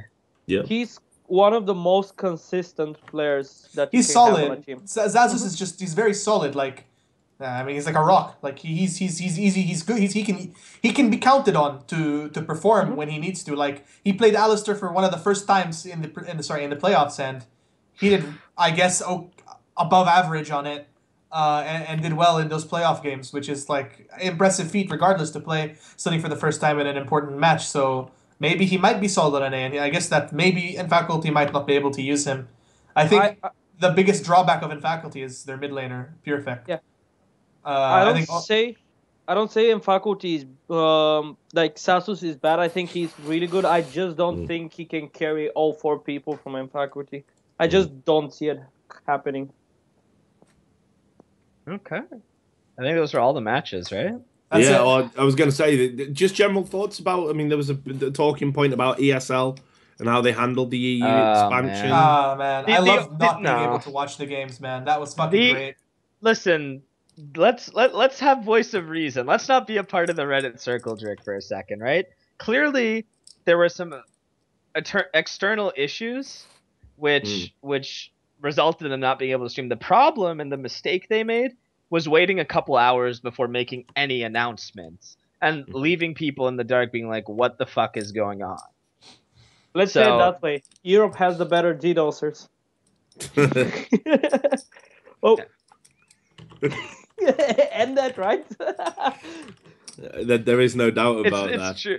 The thing is, though, like everyone knows, like they're not trying to fucking sabotage their own broadcast. I thought it was dumb that they came on, made an announcement, and then ran ads. That's not the brightest move. And from someone who knows making the dumb move, someone who's made dumb moves, probably not their best choice there to do that. But overall, I mean, mistakes happen, man, and everyone's already like upset because ESL's hosting it, and Riot's kind of just like, good luck. Like they've basically thrown it to ESLs. People aren't happy already, so this is a mistake and the poor management of it. That for me says everything you need to know about this particular issue, and that is that Riot themselves couldn't be fucked.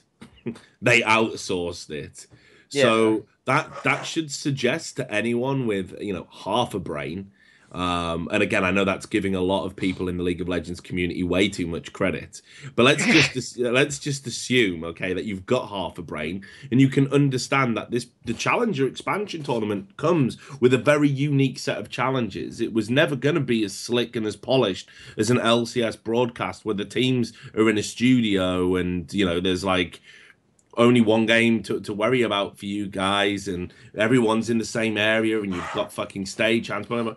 It was never going to be like that at all. And because of the risks of DDoS and everything else, ESL, I'm pretty sure they didn't know what was going on a lot of the time. I bet they were like, really? What? The game's been delayed? The game's been played? I mean, they're broadcasting games that have been played in advance anyway. And it's just been a clusterfuck. I mean, I've been talking to people who were playing the games, and obviously, I've been getting the scores and stuff in advance and how games went, and everyone's just like, we don't really fucking know what's going on. Everyone's panicking about DDoS, and the players can't protect themselves, the managers can't protect themselves from it. It's just, there's so much shit going on, behind. It's like the ripples under the water, it looks fucking still, and then there's just this ridiculous undercurrent that'll just suck you out and drown you. And I just think ESL have had to work with a lot of shit. They've had a poor hand dealt to them, and I think they're trying to do the best they can, but it's difficult when you have a bad hand. And to be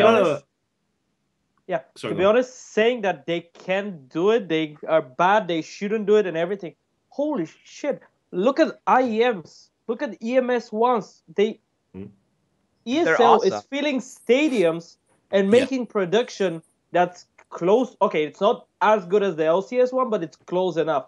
And in Riot's defense, why ESL is doing it's not right. Think about it. Right now, Riot is moving their studio in Europe from Cologne to Berlin. Yeah, they're the same in NA. They're moving to Santa Monica. Yeah. I mean, this is the point I wanted to make, Ty. I was just about to make it, but you've illustrated it excellently. This is what I hate about, again, when you do anything in the League of Legends space. The circle jerk right now, the bandwagon is basically, let's never let ESL touch League of Legends again. They can't do it. They're incompetent. It's a fucking disgrace. Now, you watch how many fucking jerks are given after IEM.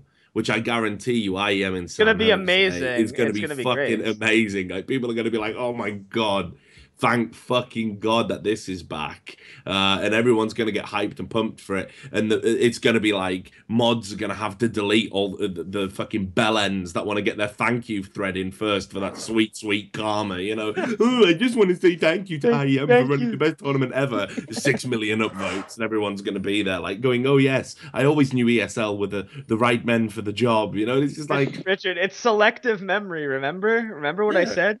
The whole community has 99% has selective memory, so they're going to do a great job at IEM. I don't have any doubts about that. What I don't like is that they're getting flamed for having a shitty hand. Yes, they made a mistake. They mismanaged it by not making that announcement, but in the big spectrum, it's going to be forgotten about in 3 weeks, man. Oh, yeah, that is true as well. And look, I think we can agree that, if we had an ESL staff member here, they'd probably say, yeah, you know what, we probably could have done things differently. Maybe we didn't anticipate some of the mistakes. But clearly nobody wants to deal with the horrors of the fucking challenger scene and what this tournament was going to throw up. We all remember what happened last time. And me and Tommy have talked about this on Skype before, where it's just DDoS. You can't do anything. It's ridiculous, yeah. The DDoSing is a huge issue that they've actually been able to avoid. So all of this stuff we've done to mitigate that one issue was actually made for a poor broadcasting experience. which is interesting because now people are saying, you know, get fucked. I mean, for me, I think this tournament, and you know, a lot of people laughed at Gilius when he made this point. I think this tournament should have been treated like an LCS broadcast. I would have liked to have seen these teams put into a LAN environment, put into a that's way too much logistics and everything else. It's No, I agree with you, but I mean, what are we realistically saying here? Like, if I was like looking outwards, It has to be better organized. Yeah, I would say Riot have made a massive deal about how, you know, careers are on the line. Being in LCS is the most fucking, you know, important thing to these players. They trot out, you know, all the storylines, the videos. I can't wait to see the next wave of, I used to be a big meanie in solo queue, but now I am in LCS and it just changed my life. Thank you, Riot. Can't wait to see those again.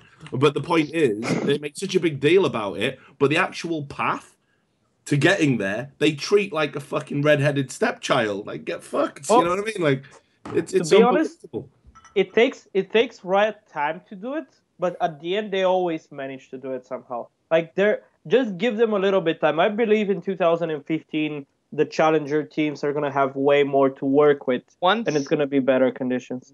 Once Challenger is approached more seriously by Riot, you'll start to see a lot more benefits to it.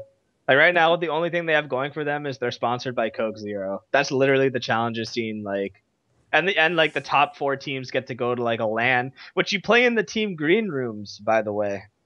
You know, not even awful. On stage. It's awful. You can't like no reason to use headsets. You just yell at each other. It's awful. so it's like once they take it more seriously, then it'll be a lot better. I think Fly's right. This is the year for them to do it and help kind of give people like players a developing system. Yeah. One of my favorite comparisons, since Kubz said it's ESL has been given a bad hand. Yeah, it's like comparing it to football. Arsenal everyone from the fan base wants Wenger kicked out because they're losing. How are they gonna win when they have 11 injured players pretty much right now? It's the same thing. Just my Arsenal comparisons, you know. Yeah. I think so. I mean, we're gonna say, you know, maybe people should give ESL a little bit of a break. Is that our message? Ram, you've been really quiet. Yeah. I can't help but feel that, you know, you're gonna just bust out and get fucked ESL right at the end. Mm-hmm. And I have to bust out at least one more meme before the end of the show, but I'm just biding my time for it. Not like, I mean, you guys kind of all took the points that a lot of people have selective memory of ESL, and believe me, if there's anyone who knows like ESL can really fuck some shit up, it's like it happens. Even though there are a lot of really good employees in ESL who are now working with Riot extensively, people just don't remember like the IAM events and how fucking awesome they are, how hype they are and stuff. But you guys pretty much just took all my points. So I'm sitting here, like I have nothing to say. So at risk of not sounding like an idiot, I stay quiet. Did you want to drop a meme? Just sing some fucking, you know, bust out some sweet R&B for us, maybe, to close the show. Nope. Wait, we haven't talked about IM San Jose and Cologne. The team's going there. So let's just try to figure Let's end on that then. The timelines are really close to the NA and EU expansion. Are NA and EU expansions being played at IEM San Jose / Cologne? No, Cologne, San Jose, Cologne is the same, but the NA one, no. Okay. NA one is 1 week after San Jose. Yeah. All right. And the thing is, in Europe, Riot plays this on stage. I don't know for NA, but the Riot challenger does it teams differently in EU. Yeah. Well, if you're talking about expansion, yes, they're doing it at the live stage or whatever. I was talking like Challenger series, where all the players go to like the team green rooms. You know, like we were in Curse's green room when we went, and like we play through the series, and that's it. Like there's no audience. But for this event, yes, they're doing the stage for expansion. Even for the normal challenger matches, when it's the top 4, they bring no, the final is actually played on stage in Europe. Every final from the challenger series was on stage.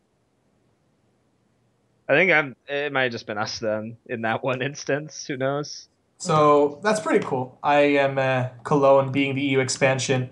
Voting, I guess So what exactly did you want to talk about IEM San Jose and predictions for that event? Predictions, talking a little bit the teams that are going, just general stuff about the event itself. So Well, Unicorns of let's Love. not get into predictions. I'm hoping Yeah. we're going to do another show before then. Yeah. Let's save that for another show. Yeah. But let's talk about the Well, I've teams. that are nothing to going. talk about. Yeah. So Unicorns of Love, C9 TSM, Alliance, and who are the two other teams? They're Brazilian teams, right? Lion Gaming is going. Lion and Pain, right? Lion and Pain, right? Yes. Yeah. All right. So those are the teams playing at IM San Jose, which will be on the 420 patch in the first week of December. And IM Cologne has confirmed Dignitas. Curse declined. Who else? Throw me some names here. I'm like lost. COG is going. CLG is going. Rockat's going, right? Nope. Nope. We were 4% behind Gambit. No, we're not going. At least for now. Yeah. COG is going. Gambit is going. Dignitas is going. I believe it was Dark Passage from the Turkish qualifier. Nice, as usual. Can't have a tournament without some DP hype. And Moscow 5, if I'm not wrong. I'm sorry, guys. Maybe I am fucking juvenile here, but can I just point out that the sentence has gone? You've used the words "dark passage" and then DP hype. Can we just please stop with the porn references? I mean, okay. The Black Monster Cup, like they could have come up with such a better name than Black Monster Cup. When the acronym is BMC and the first two words are black and monster, you're not thinking of cup as the last word. Like, I'm sure I'm not the only one that's thought about this. I'm not crazy. You're not everyone's wrong. talking about like a 7-foot-tall guy called Tyrone whipping out a 10-inch dick, and that's the BMC right there. And my bad. It's not Dark Passage. There it is. Right at the end of the show. Hey, but here's the spoiler, guys. It's not Dark Passage who's even going. It's Ace's full esports squad. Okay. Well, thank God for that. That is not. There's no pornographic play on words, is there? We can use out of that one, but yeah. Thank God.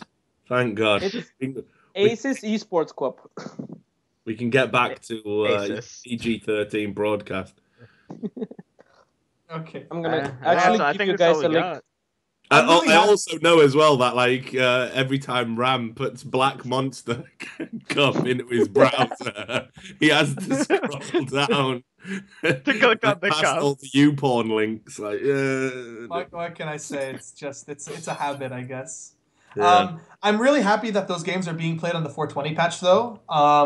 It'll show us how the pro teams are really adapting to it, especially teams like C9 who have always been very strategic. That's actually going to be one of the big things that I'll be looking for and seeing how a lot of the different vision control and early game is being played by these different teams. A lot of the expansion teams can learn. I think EU has a huge advantage from being able to watch IEM San Jose. They have an extra 2 weeks. Yeah. Prep, so the EU expansion games might be a little bit more strategic than people expect because they'll be able to see, kind of learn a little bit. I know I'll be looking and analyzing the games as good as I can. To that, this is as a coach, as an analytical person, I'm happy that it's being played on the 420 patch. That's good for me. Are you starting to drop spoilers for your own career on this show? Is that how things have panned out for you? I mean, what do you think I'm doing in Amsterdam? I'm not getting high every day. No, people never do that. People know about that. I have some project lined up, and it's obviously me coaching a team. But I mean, I just can't wait for you to start your own organization called Gamers 3. No. I've already established that if I'm making my own organization, it's gonna be called Brokenshard's Jew Crew. Okay, all right, Brokenshard's Jew Crew. I've got the BGC. label. Yeah, I've got the label. I've got the sponsors lined up. We're gonna be sponsored by every known bank known to man, baklava, and allergy medication. I'm telling you. You know the letters. The first letters, when you group them, it's BJ City. BJC. What? I don't get No, it. I think we're getting back to the Black Monster area. Okay, we're done. This is why I can't hang out with 3 people from across the ocean, man. It gets really weird. I'm really, really scared right now, man. The real fun begins after the show, Kubz. You'll enjoy this. But anyway, no, if you do make your own organization, please call it Gamers 3, and please declare yourself the son of God in the hype video when you release it. while wearing a scarf. If you do that, I will have nothing but respect for you, Ram, which frankly I don't at the moment. Oh, wait, you said scarf. Give me a second. Uh-oh, what's happening? Oh, you've done it, Richard. Here comes the Roccat. I've had it. Uh-oh. So we allowed Flyy to talk a little bit about Roccat and Roccat gear. So Flyy, do the thing that you corporate monkey thing that you need to do. You fucking corporate monkey. Flyy, give us all the plugins. Let's hear them. Oh It's the my best. God. So Roccat gear is actually really good. Like, who knew? It's pretty decent gear. You should check that out and follow Team Roccat because I personally think that they're a contender for top 3 spot in ELCS. I think they're top 2 with Alliance right now, dude. You're ridiculous. I'm gonna reserve judgment. Yeah. I'm very excited for this new LCS EU LCS split, particularly. I have a feeling it's going to be a lot less resident sleeper than last year. Anyway, I think we're all just really fucking tired right now. Let's do the end of the show. We've talked about everything. That's a fucking. I've been trying to nudge you in the virtual ribs for about 20 minutes. But anyway, look. So that is the end of the show. Hopefully, it's been informative and dare I say entertaining. I want to thank the stand-in host, Kubz. You did a good job, man. You're way more interested in Europe than Josh is. See, what I've learned is you just have to say things about Europe, and then people will think you know. I don't know what I'm talking about, Richard. Well, what do I know? Certainly it helps if you don't just say, "Oh, you fucking guys talking about Europe again. I'm gonna go lie down." I don't know why he talks like that in my. I took a nap. It was fun. I'm sure Reddit will say nice things about me on this video. I'm really looking forward to that. You're getting there. We're helping you turn the corner, dude, as your PR boss. And of course, Tommy, as our very special guest and European expert. I think all the fans loved you. Certainly a lot of... Yeah, so far the Roccat guests have been really good. I'd love to get Vander and Flyy back again one more day. I think everyone agrees with that on the show. If you want Vander and Flyy back, spam the Kappa. Here's what we'll do. If you guys finish top 2, we'll come up with some First Blood related forfeit, like maybe a Roccat invasion of the show. Like maybe we've got to change the fucking background and get all the players on, or I don't know. We'll think of something. Like, don't make me eat a dog shit sandwich. That does sound like something that will make the show better. Like just that, and maybe if the show was hosted by Thorin. I'm just saying. He's done it again. I love it, Ram. Sneaks in a meme. Sneaks in, the Black Monster Cup discussion. You've done very well today. Once again, potentially have pulled off the air. Just a quick announcement. Are you going to be hosting the EU expansion games when they come on, or any of the expansion games? I don't know what I'm going to be doing, man, because like right after I finish this show, I got to pack my bags. I got to get No. I mean for the future. Come stop by either me or Richard Lewis's Twitch chat. We'll be hosting the games. Come chat with us, and I'm going to have fun. San Jose as well, though. Cool. So I'll do it on my Twitch chat then. If people, I'll be in San Jose. I'll do it. People liked it, so let's do that shit. The casters kind of put me to sleep sometimes. I gotta entertain people. Flyy, do you have any of those cool shoutouts or anything that you have to do? I would just say thank you to Roccat and my team for being so awesome. And thank you for all the Kappas and Flyy love hearts and everything else that we just saw in the chat.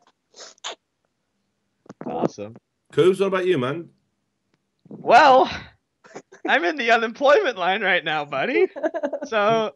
to anyone who still supports me, thank you. You're fucking awesome, and I love you. To Reddit, I love you so much. I cannot wait to read the nice things you're about to say about me. Dude, give a shout out to your parents, because you're gonna be back living with them now that everything's gone south. The burns. I have a shout out. If anyone is gonna be in Amsterdam and wants to go get a cup of coffee in a coffee shop, let me know. I'm totally down. I would love some grade A coffee. I have one more shout out for Kubz. You see that? Yeah. Yeah. Oh, Code Zero. There we go. Right, so great. My fucking show's been turned into a load of corporate shit. Thanks a lot. And we will see you probably next week. My travel to San Jose notwithstanding. So we'll keep you posted. We may have to switch the days again next week. No idea who our hosts will be. You may decide the fate of Kubz. It's in your hands. But to everyone for watching, to all of my guests, and to all the people that are going to deal with the VODs, such as my wonderful producer, Sam, thanks very much, and we will see you next week. Peace.